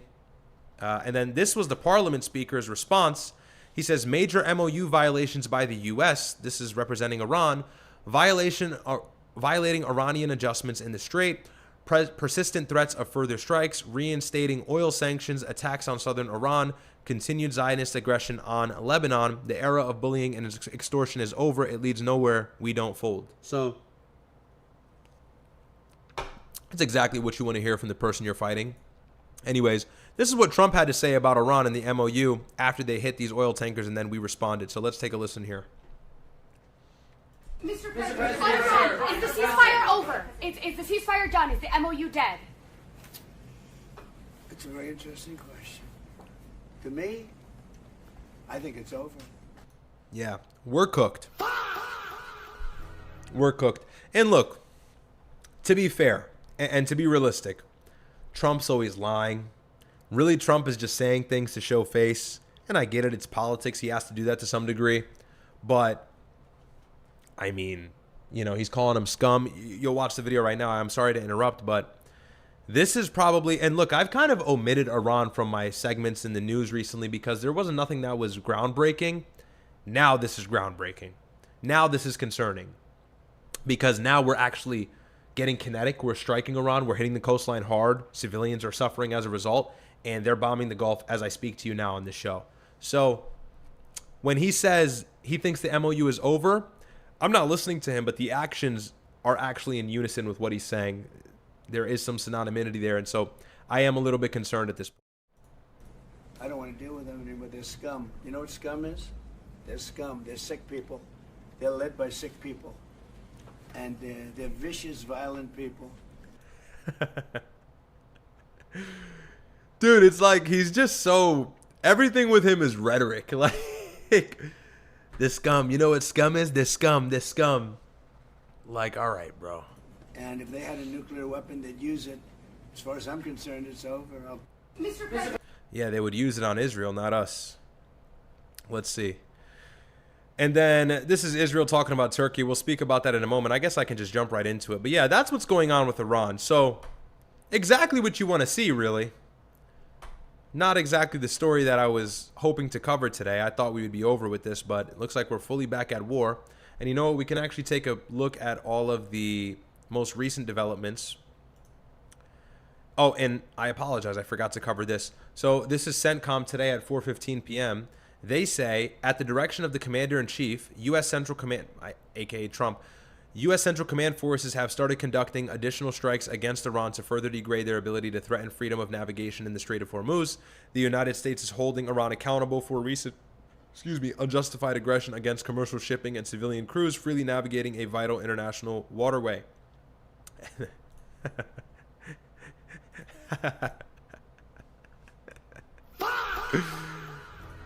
This guy said no new wars, bro. No new wars, he said. No new wars, he said, huh? Unbelievable. And could you believe there's people still supporting him? Absolutely unbelievable. Here's Pete Hegseth. Not that I'm excited to listen to this. If we need to, on your order, Mr. President, we will hit even more and even deeper, because that's the consequence. And we may put down the blockade. We may put it back. So we're going to allegedly put the blockade back in place again. Blockade. And it'll only be a blockade for Iran. Anybody else can have whatever they want. Now, target last night. Yeah, that's how it was before. Look, what do I think? What do I think? I'm hoping this is just a quick back and forth and then we get out of it. That's what I'd like to think that's the plan. I don't think this is a full startup. I think, again, this is the same situation of petty strikes back and forth. I don't think this is a full-on, put the gloves on, we're fighting again. I'm shying away from that. I'm more so leaning in the direction of maybe it's going to be hostile for a few days. Middle East is going to get hit. GCC is going to get some strikes. They're already ready for it. We're supplying Patriot missiles to them, allegedly. So we'll see. But I think it'll be short-lived. And then I think Iran is just going to fold their arms and say, yeah, we're not talking to you for a little while. And this MOU is going to extend longer. And nukes are even farther in negotiations than they were prior. And we're going to control the Strait again. So really just going to go back to square one. Now, this is from the Hormuz letter. I must admit, I'm a little bit careful with taking their news, but we'll read it anyways just for the greater good of understanding everything or what all the speculation is. Iran will strike every U.S. base that launched or supported the attacks on southern Iran with heavy missiles and UAVs without exception and will begin the attack within minutes. This was earlier at 5 o'clock per an Iranian military source to state media. Again, I'm careful with what I read from them. However, if we go on Riyam Navaram on Twitter, which is probably the best Twitter page for news updates, or X page rather, I should say, you could see here all of the updates. Air defenses are still active throughout the Gulf states. Siren sounding in Kuwait. Early warning alerts have been sent in Qatar. Sirens have activated in Bahrain. I think Eastern Jordan as well right here. Yep, Eastern Jordan sirens. So impact in Bahrain. Here's a video from an Iranian missile, most likely. Worst video ever. Can't really see anything. So, and then it says here, no new activity has been reported in the Gulf states for some time now. The Iranian retaliation appears to be over for the time being. Nothing else was heard from Jordan since the report of sirens. And then it says here 5 minutes ago, the White House is preparing for what could become a multi-day or even multi-week exchange of fire with Iran over the Strait of Hormuz. A U.S. official said the current escalation could last a day or two, a week or a month, depending on whether Iran continues its attacks on commercial ships in the Strait of Hormuz. And that's out of Axios, so we know it's likely true, as they have a direct White House connection. Look, like I said, I think it's going to be short-lived. I hope it is. I just don't see this being long-winded. I don't see another full-blown back-and-forth aggressive bombing campaign from the United States against Iran because of the fact that November is just coming closer and closer. Every single day we get closer to midterms.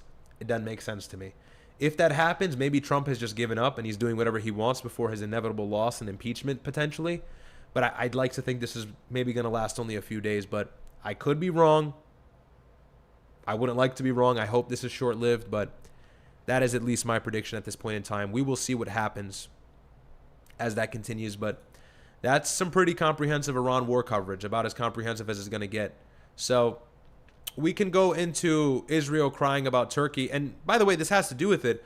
Trump now at this NATO summit is flirting with the idea of giving Turkey these F-35 jets, and we're talking about how we've released sanctions on Syria. To me, this is all to just piss Israel off, And I think Trump is trying to get Israel to play ball. Like, look, I'll prioritize the people in the region if you don't listen to me. But he's only doing that because Israel, again, has us by the neck, because they maintain control over southern Lebanon, and they can agitate the MOU at any moment and make Iran to walk away from the table of diplomacy by fighting with Hezbollah, quote unquote, as they've been saying. That's been their line of rhetoric. So Trump is now talking to Erdogan, who is the leader of Turkey, and saying, I'm going to give you jets. And he's talking about talking with Syria and giving them control over fighting Hezbollah. Remember that a couple weeks back? He said he'll have Jolani take care of the Shia militant groups and the Iranian proxies, who is the new leader of Syria, former Al-Qaeda, former al-Nusra Front, which was Al-Qaeda's branch in Syria, right outside Damascus. So, you know, I mean, it's all BS, really. But it is a good sign, I guess, that he's doing that, kind of standing up to Israel in some vague way. But it's all for nothing. We're in too deep. We are in too deep. So, anyways, let's go ahead and check out these chats. Check out these chats, and then we can react to Trump hanging out with Erdogan. I'll get that ready here.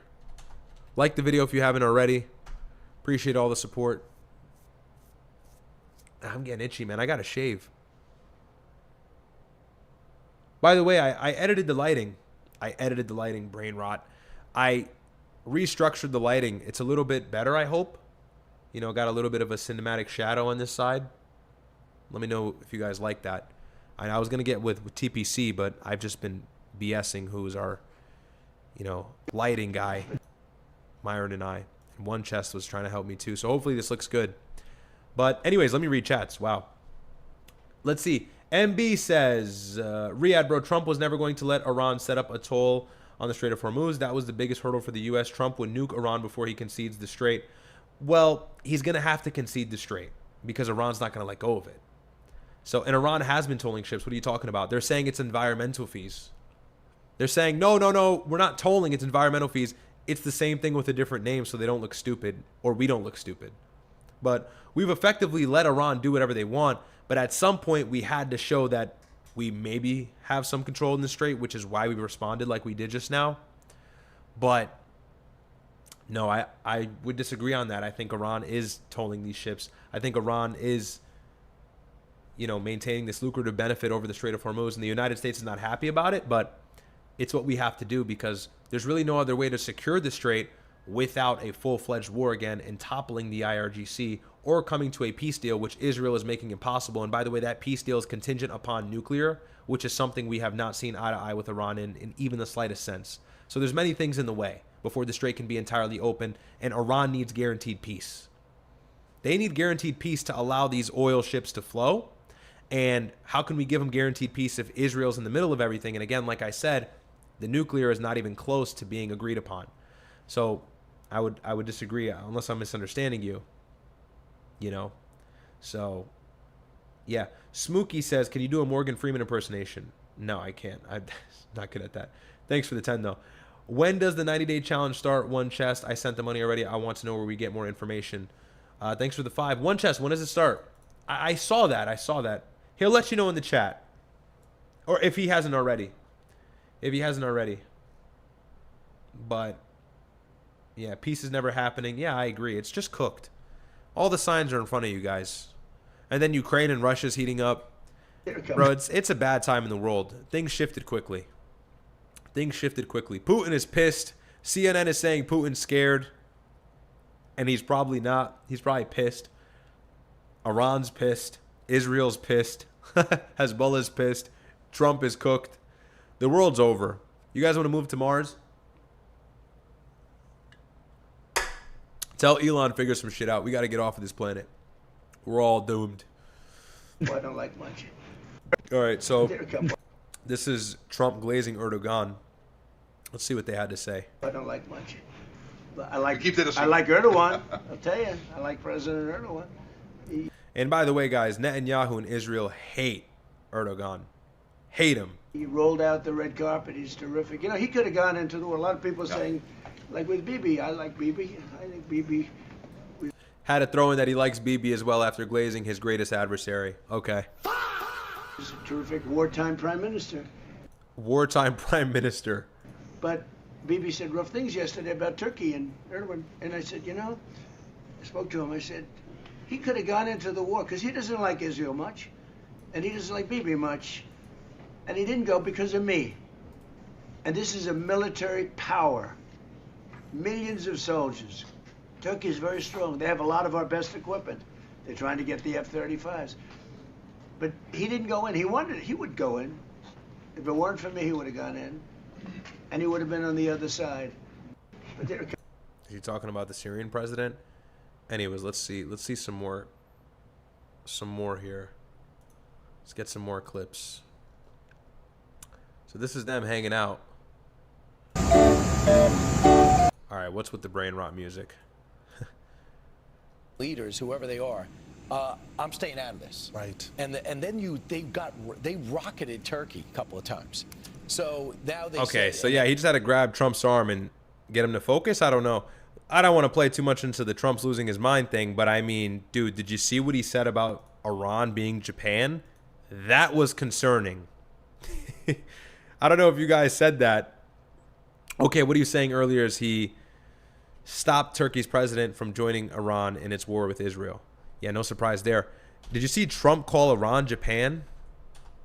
Dude, I'm trying to give him the benefit of the doubt. Look, I'm so upset with Trump. Like, you guys know I'm not even for Trump anymore, but like, what is he, 78, 79? He's losing his shit. I get it. You're talking to the media all day. Maybe you get Iran mixed up with like Iraq or something. Japan is crazy. That's inexcusable to me. I don't know. Let me know what you think. I told this story yesterday. We had 111 missiles shot by the Islamic Republic of Japan.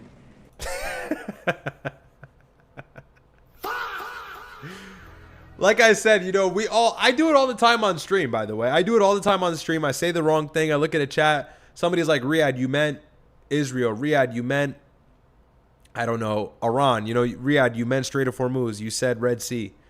And I'm like, oh, yeah, sorry. But Iran, Islamic Republic of Japan, guys, he might just be getting old, okay?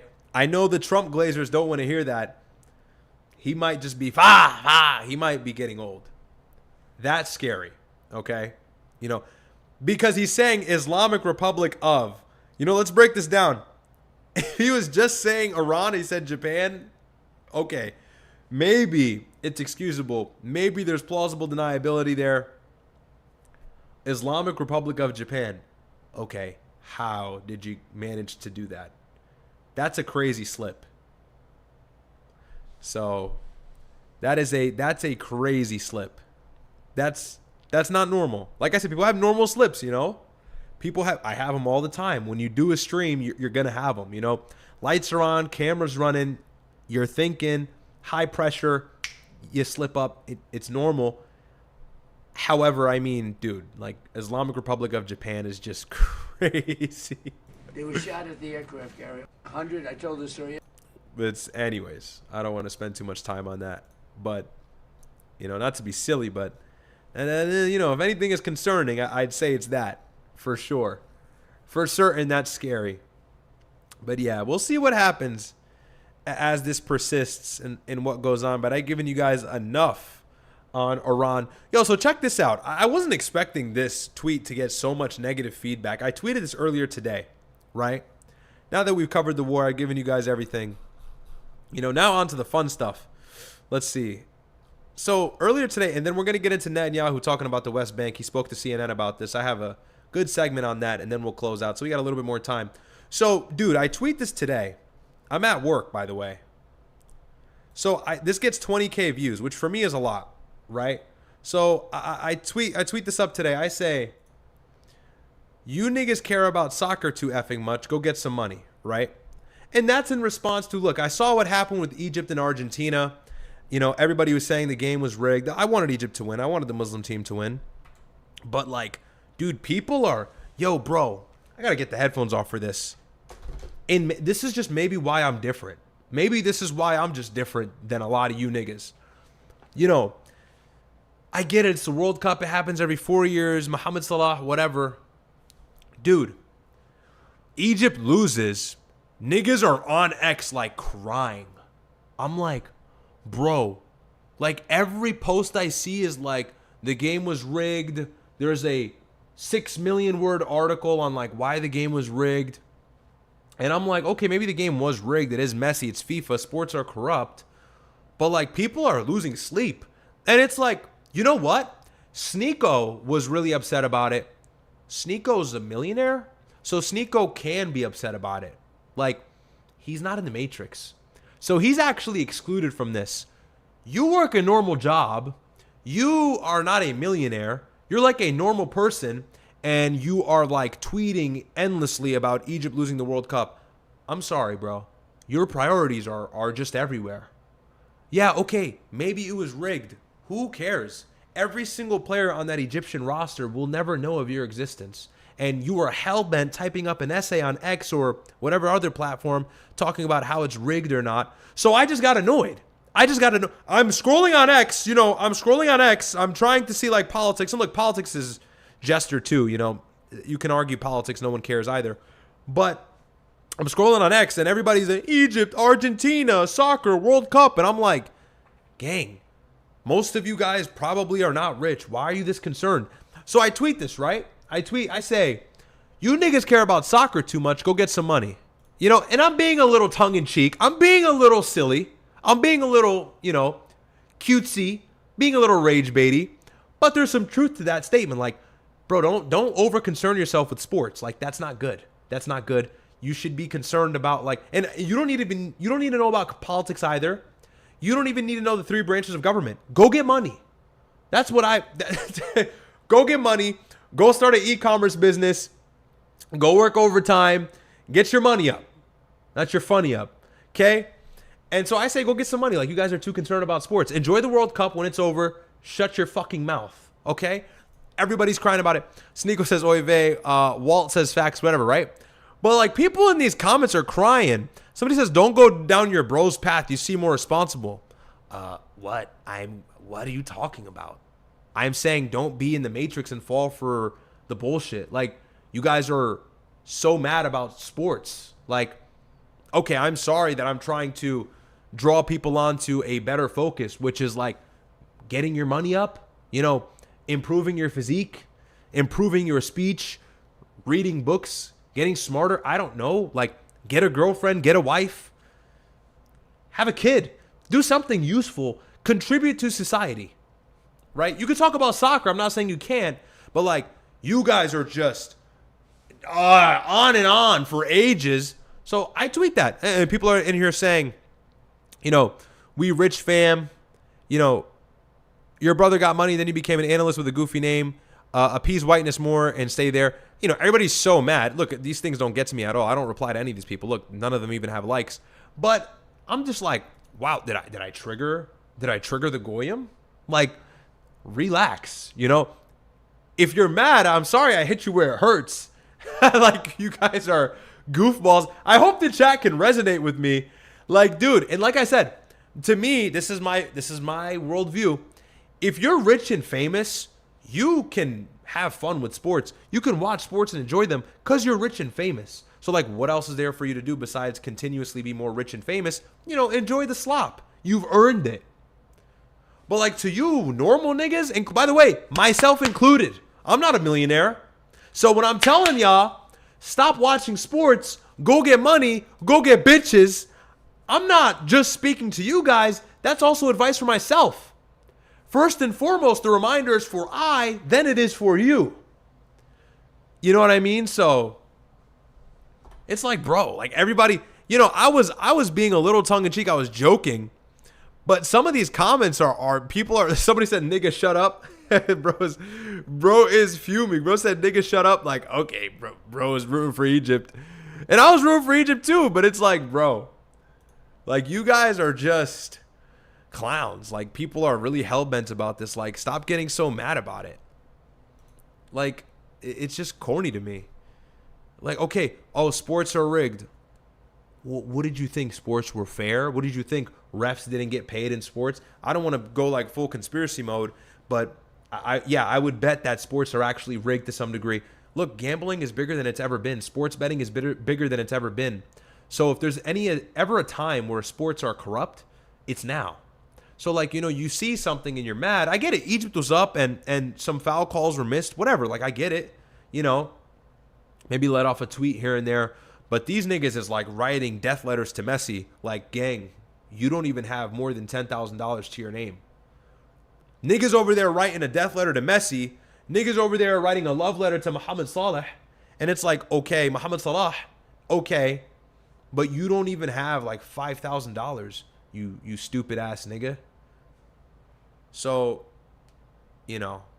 And some other guy, I forget his name, totally irrelevant, he responded and deleted his tweet. I think he did. I don't see it anymore. And he was like, show me $1 million or shut up. Okay, yeah, I could show you my brother's million. I don't have $1 million, but I'm worried about the right things. So what's your point exactly? Like, yeah, the point of the tweet is to show you, if you don't have money, stop concerning yourself with something that will never get you money. Unless you're betting on it, unless you're sports betting, unless you do coverage. If you make money on sports in like a legitimate way, that's not to you. But 99% of people just watch sports and then like get mad about it. How could you allow that to like ruin your day? You know? The Knicks in the finals just recently, they won, but when they lost game 3, I think, or they lost one of the games, niggas is at work like mad. I'm like, gang, are you really letting like a team full of professional athletes, grown-ass men who make $1 gazillion more than you, like, affect your day? Like, you're here at work. You just clocked in. I watched you punch in. You should be mad about that. So it's like priorities, people. Priorities. So I tweeted that. It was a bit of rage bait, but people bid on it. It got, again, like I said, it only got 20K views, not that viral, but I was like, because I just tweet, you know, sometimes I just let off tweets and like, you don't think it's going to go viral. I check my phone and I'm like, everybody's seething in the replies. I'm like, okay, you're broke, you're stupid, you're broke. One or the other or both. So anyways, that was just really interesting to me. Really interesting. Said a lot about the people we share this planet with. No, I'm kidding. But it was just like, dude, you know, really didn't think it would be that deep. But you can't say that about soccer. Mind you, I'm going to go, hey, look, I LARP a little bit too. I'm going to go watch what game is it? England-Norway on Saturday. I'm going to go watch it with some friends. I'm going to enjoy it. But when the game is over, then that game is over. And I am not going to like loathe and cry and moan for the next God knows how many hours after the result is unfavorable to me. Maybe you should try the same thing.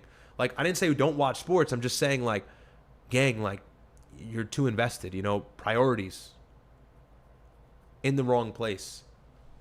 So, yeah, my first official rage bait. my first official rage bait. People also didn't like this as well. This is me and Sneo. Me and Sneo kicking it in the Uber. And I was saying, like, I want to live in a compound. You know, I was like, yo, we can live in a compound with the boys. So, let's see. I thought this was a reason. Whatever. They're going to say I'm copying Myron. I guess I am, but we'll listen to it. In the War Room, drinking Johnny Walker. No. I think I would love to live with, all right, they're going to clip this and say I'm gay. But I would love to live with, like, my close friends and not with, like, my wife. I'm on board with that. Because, bro, for productivity? Bro, and that, even productivity, dude, stress. Bro, women are bred to, like, nag. Like, they need constant attention. They're like, it's true. It's true. Look, I want to say this before the clip continues. I really love women. Like, women are amazing. They are our counterparts. We need them in our lives. As a man, you will yearn. Wow. You will long for a relationship at some point. You can't just be alone forever. Like, I want a wife at some point. Like, having a girlfriend is not corny at all times. It's just like, okay, bro, are you really like that? Okay, I don't know how to word. Are you really enjoying your wife's company that much after 5 years? I feel like you're not, okay? I'm just going to be honest. I feel like after 5 years, you know, your wife's talking and it's like, you know, like you're just here. You're just like, all right, bro. I can't, you know, like I have female colleagues and, you know, some friends and like sometimes they talk and I'm ears are bleeding. And it's a familiarity thing. Like I want to be with the boys. I want to be with the niggas. Cause they just get me more than a girl will get me. And then they hear that I say, you're gay like your brother. It's like, all right, bro fell for the feminism trick. Like, okay, Why are we demonizing hanging with other like-minded men? So Yeah, true. It's like if you look, you Not look all with your, women generally. all of them, gang, and then maybe in the beginning So they'll nature. make it seem like they're very, oh, I am hands off, like I'm really not even, and then like, They're in competition with your time. yeah, dude. couldn't have said it better. They're gonna try to take you away from. I know what you're saying there. You get married, you're in the honeymoon phase, first 8 months, bliss, and after that, bro, for the rest of your life, you just want to kill yourself. Like, What the fuck is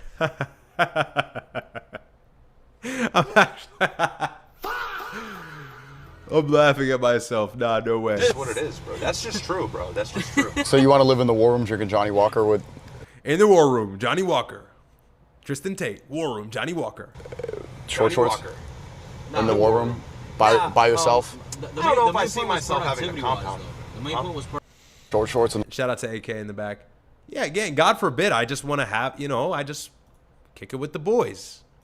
And they're demonizing me for that. So whatever. God forbid, God forbid, a nigga want to have a good time with the brothers. I got a chat in here. It says, you should react to, Mr. Ferdinand says, ETH, Ethereum, about to be back on sale. Okay. Thanks for the chat. N-word says, you should react to, N-word. You should react to Sneeko versus Alex Jones debate. I saw that. I saw that. I thought Sneeko did a great job. Dude, it's just like, forget the debate. What was happening? Like, I'm seeing clips and like Alex was going crazy. I swear to God, if you guys seen this, dude, I'm gonna have to hang on. I know there's more news, but it's just like, dude, hold on. Hopefully you guys didn't see this so you can laugh with me. Awesome, man. I didn't say anything about you. I'm just being honest. I mean, No, you're not. You're being rhetorical. What do you want me to tell you? I'm your friend, like the Quran says, and then stab you in the back? Durka, durka. What? Okay, get serious. The Quran does not say befriend somebody and then undermine them and stab them in the back. Like, I don't mean to make this theological. It just doesn't say that. I'm not being mean to the Muslims. It's fun. Hey, how about I become a Shiite with you and we take swords and cut our heads and for 8 hours I just march you like That's wrong. That's wrong. Sneeko, I told you that shit's not aura. Did I not tell you? We don't condone the Shia niggas. Look, I'm not trying to do a Shia attack. I've done enough of that. But the whole and the chains on the back. Yeah, no, that's not Islam. Okay? I will never not say that. I will never fail to remind everybody of that. I don't want to attack Shias. Look, they're the ones fighting right now. They're the ones fighting. To their credit, the Sunni countries are cucked. But gang, we're not condoning we're not condoning that. So you see, Alex is making light of that because that's how he views Islam. So these people don't make us look all that great. I'm just saying. If you're a Shia, no offense. Maybe you don't do that if you're a Shia. But that is a misrepresentation of Sunni fundamental Islam. That's a misrepresentation of the Sunnah of the Prophet ﷺ. That is a misrepresentation. Say what you want about Islam, that's fine. That's just not authentic in any Islamic tradition that has a credible chain of narration. Sorry, no Muslims are actually doing this that follow the Sunnah. Argue with the books, argue with the scholars. Don't shoot the messenger. That's wrong. Or I could be a megachurch Christian with Kenneth Copeland drinking my blood. I could be with Erica Kirk shooting fireworks off my ass and twerking. You want He's still going.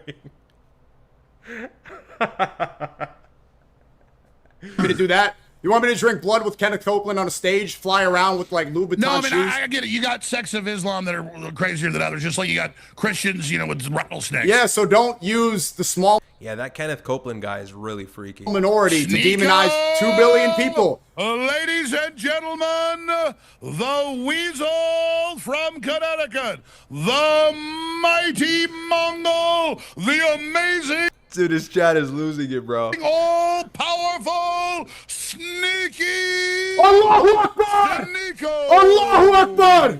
Allahu Akbar! Durka Durka Muhammad! Allahu Akbar!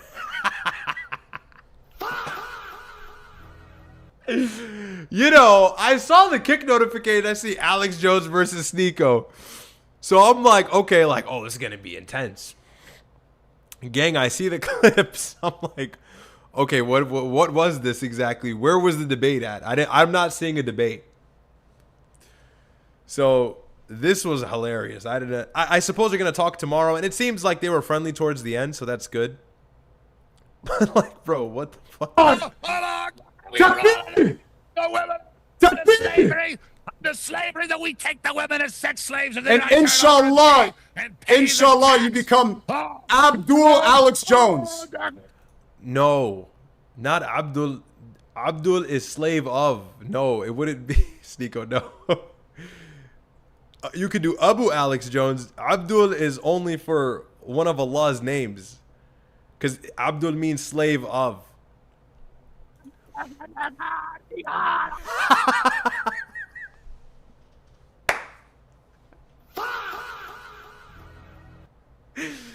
Yo, he's tripping. Dude, his mic is cutting out. Look at Sneeko's face. Chad, I swear to God, I'm not LARPing.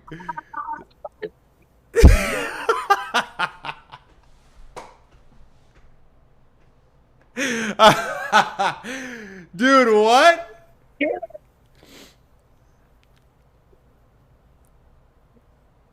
Take care, Sneeko. We'll see. Okay, take care, Sneeko. After he had a full-blown, I don't even know.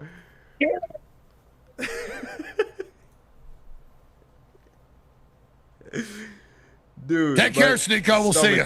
Salam alaikum, Alex. Live.com is where reality begins. Salam alaikum, Alex. Assalamu alaikum. Marry your cousin. It's so much fun. You really have, like, and I'll see you tomorrow. I just want to wear a nightgown. It's the style. Yeah, kind of. What do you think Jesus wore? You keep doing this. How did Jesus dress? Well, I don't like that about you said Jesus. I follow a foreign religion. Uniform. I don't like that about Jesus. It's crazy. What? Wait, Alex, where's Jesus Christianity from? Where's Christianity from? You said I follow a foreign religion. Where's it from? It's from the Abrahamic religion. Oh. Durka Muhammad Jihad. Wow. It comes from your Jewish supreme leaders. It comes from Abraham, who you are the bad son. You are the bad Islami. Bad, bad, bad. Abraham say, you are not the chosen. No good, Sneaky. You are cursed, Sneaky. You are cursed to wear nightgown and marry cousin. Bye-bye, Sneaky. I love you. Hey, stop killing white kids. No more abortions, huh? I agree. No more abortions. Apologize for it. Leave Blair White alone. Leave that young boy, Blair White alone. King of the snakes, Sneaky Snake. Leave Blair White alone. His name is a sneaky snake, snake. All right, we love you, Sneaky. See you tomorrow. Salam alaikum. Bye. All right. I lost a couple IQ points watching that. That's good. That's good. This is the best part. Like when the mic cuts out and he's just having a full-blown like seizure.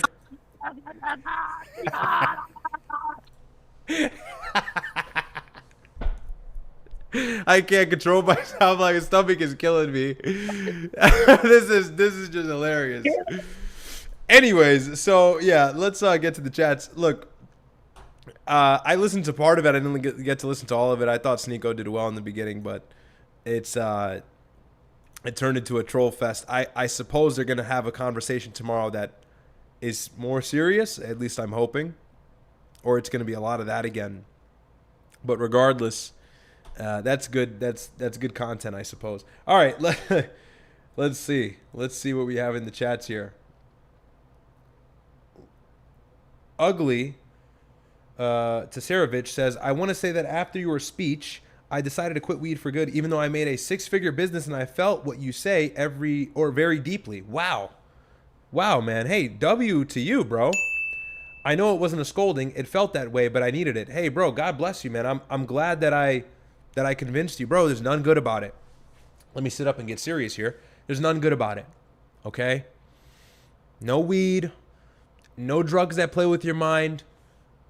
Cesarovich, listen, you are more than capable enough without that stuff, and you know that. I'm very happy about that. God bless you. You have a 6-figure business. You're killing it. You're crushing it in life. Imagine when you let go of the weed and you get used to your life without it. You're right now you're on a leash. You're about to let go of that leash. You're about to really run free. So good for you, man. Good for you. You're going to enable yourself to go even further. That's going to propel you in the right direction. Certainly. The correct trajectory. God bless you, man. I'm glad to hear that. Awesome. Thank you for the 10. I feel like I want to send that back to you. Thank you so much, man. I appreciate it. You know, Don DeMarco for you. Good for you, man. Good for you. Good for you. I know I don't use the soundboard a lot, but that's worth it. Very happy to hear that. I'm glad I convinced you. And to anybody else, I hope that I made you at least think about it. So, again, man, shout out to you. Very happy to hear it. Stay true to it. Come back to this video if you ever feel like you're going to fold again. It'll be uploaded. It'll be here for you. So, shout out to you, brother. She belongs to the streets. Cloud kissing the wall. Sad to see. I don't know if he's kissing the wall, but yeah, he's in Israel. It's, I look, not ideal, but Clav is just not political, so I'm not like expecting him to be this like anti-Israel, you know, based. Like Clav just cares about looks maxing, so I don't know why people are surprised or anything. Unfortunate, right? Not ideal, but it is what it is. David says Alex chimped out. He certainly did. He like, look, he was trolling. He was trolling him at the end. I think the first half was far more serious. He was trolling him at the end, but it was funny, to say the least. It was pretty funny. Justin White says he's doing the Beavis cornholio. Dude, I don't know what that was. That was just... Thanks for the chat. That was just... You know, not every day do you open up X and see that. But anyways, got 762 of you guys in here. I want to show you guys this really quick. Let's see. Let's see here. So go ahead and check out the clips page. This is it right here. It is Ryad Pilled on Instagram. 2,500 followers. This clip with Sneo actually blew. Got 148K views. Shout out to Brett. So go check that out. And then also check out my personal page. I plug this a little bit. Wink. Check out the personal page. You know we're on here. Aura Farming. Hey, Spicy EG Taco. Thank you for the one gifted, my friend. Appreciate that. Appreciate that. Bless up. Thank you so much for the support, brother. Let's see. And then this is the personal Instagram. Go check this out as well. It's RyadF__. Got the YouTube link here. You know, like I said, we're style maxing, we're looks maxing, we're aura maxing, we're fitness maxing. Okay, this is look. Rest in peace, Connor Murphy, man. He motivated this. This is in part due to Connor Murphy.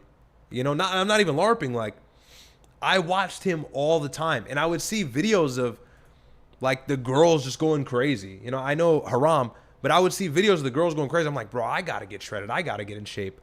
You know, him, Chris Jones, and that's it. Those two, him and Chris Jones, were like my biggest motivation. Chris Jones for the fitness advice and like all the science and stuff. And then Connor Murphy for like the aesthetics and the motivation. So, you know, I'm not even trying to like find a reason to hype up the physique, but you know what I'm saying? Get with one chest. You want this kind of transformation? Get with one chest. No fraud, no fraudulent behavior over here, okay? Got the alien back. Feel me? All right, enough showing off. But anyways, guys, really had a fun stream today. Great time. Hopefully you guys enjoyed it. And I'll be back on. I want to go back on tomorrow. I wanted to cover Sudan. I really wanted to go into the Sudan. UN probe is now saying the Sudanese issue is a genocide. The RSF genocided the Sudanese people, funded by the UAE. The RSF is a emirate proxy set up in Chad and then flying over the border, or really traveling over the border with highly sophisticated weapons to genocide the Sudanese people. I wanted to get into it tonight. I had an article, but my brother is now live on After Hours, so I'm going to have to close out now. However, me and my brother will do it together. We will cover that conflict together, so stick around. That will either be tomorrow or Friday, likely tomorrow. Hopefully, if the time calls for it. We'll see. I play it by ear, and I will have a set schedule at some point very soon, so I apologize if it's a little bit unpredictable. But listen, I love all of you guys. Thank you guys for the ongoing support. I hope you enjoyed the stream. You got a good idea of what's happening in the news, got a good laugh. If you do drugs, maybe you'll think twice about it at least. That's the least that I can at least hope for, the least that I can hope for from that whole monologue.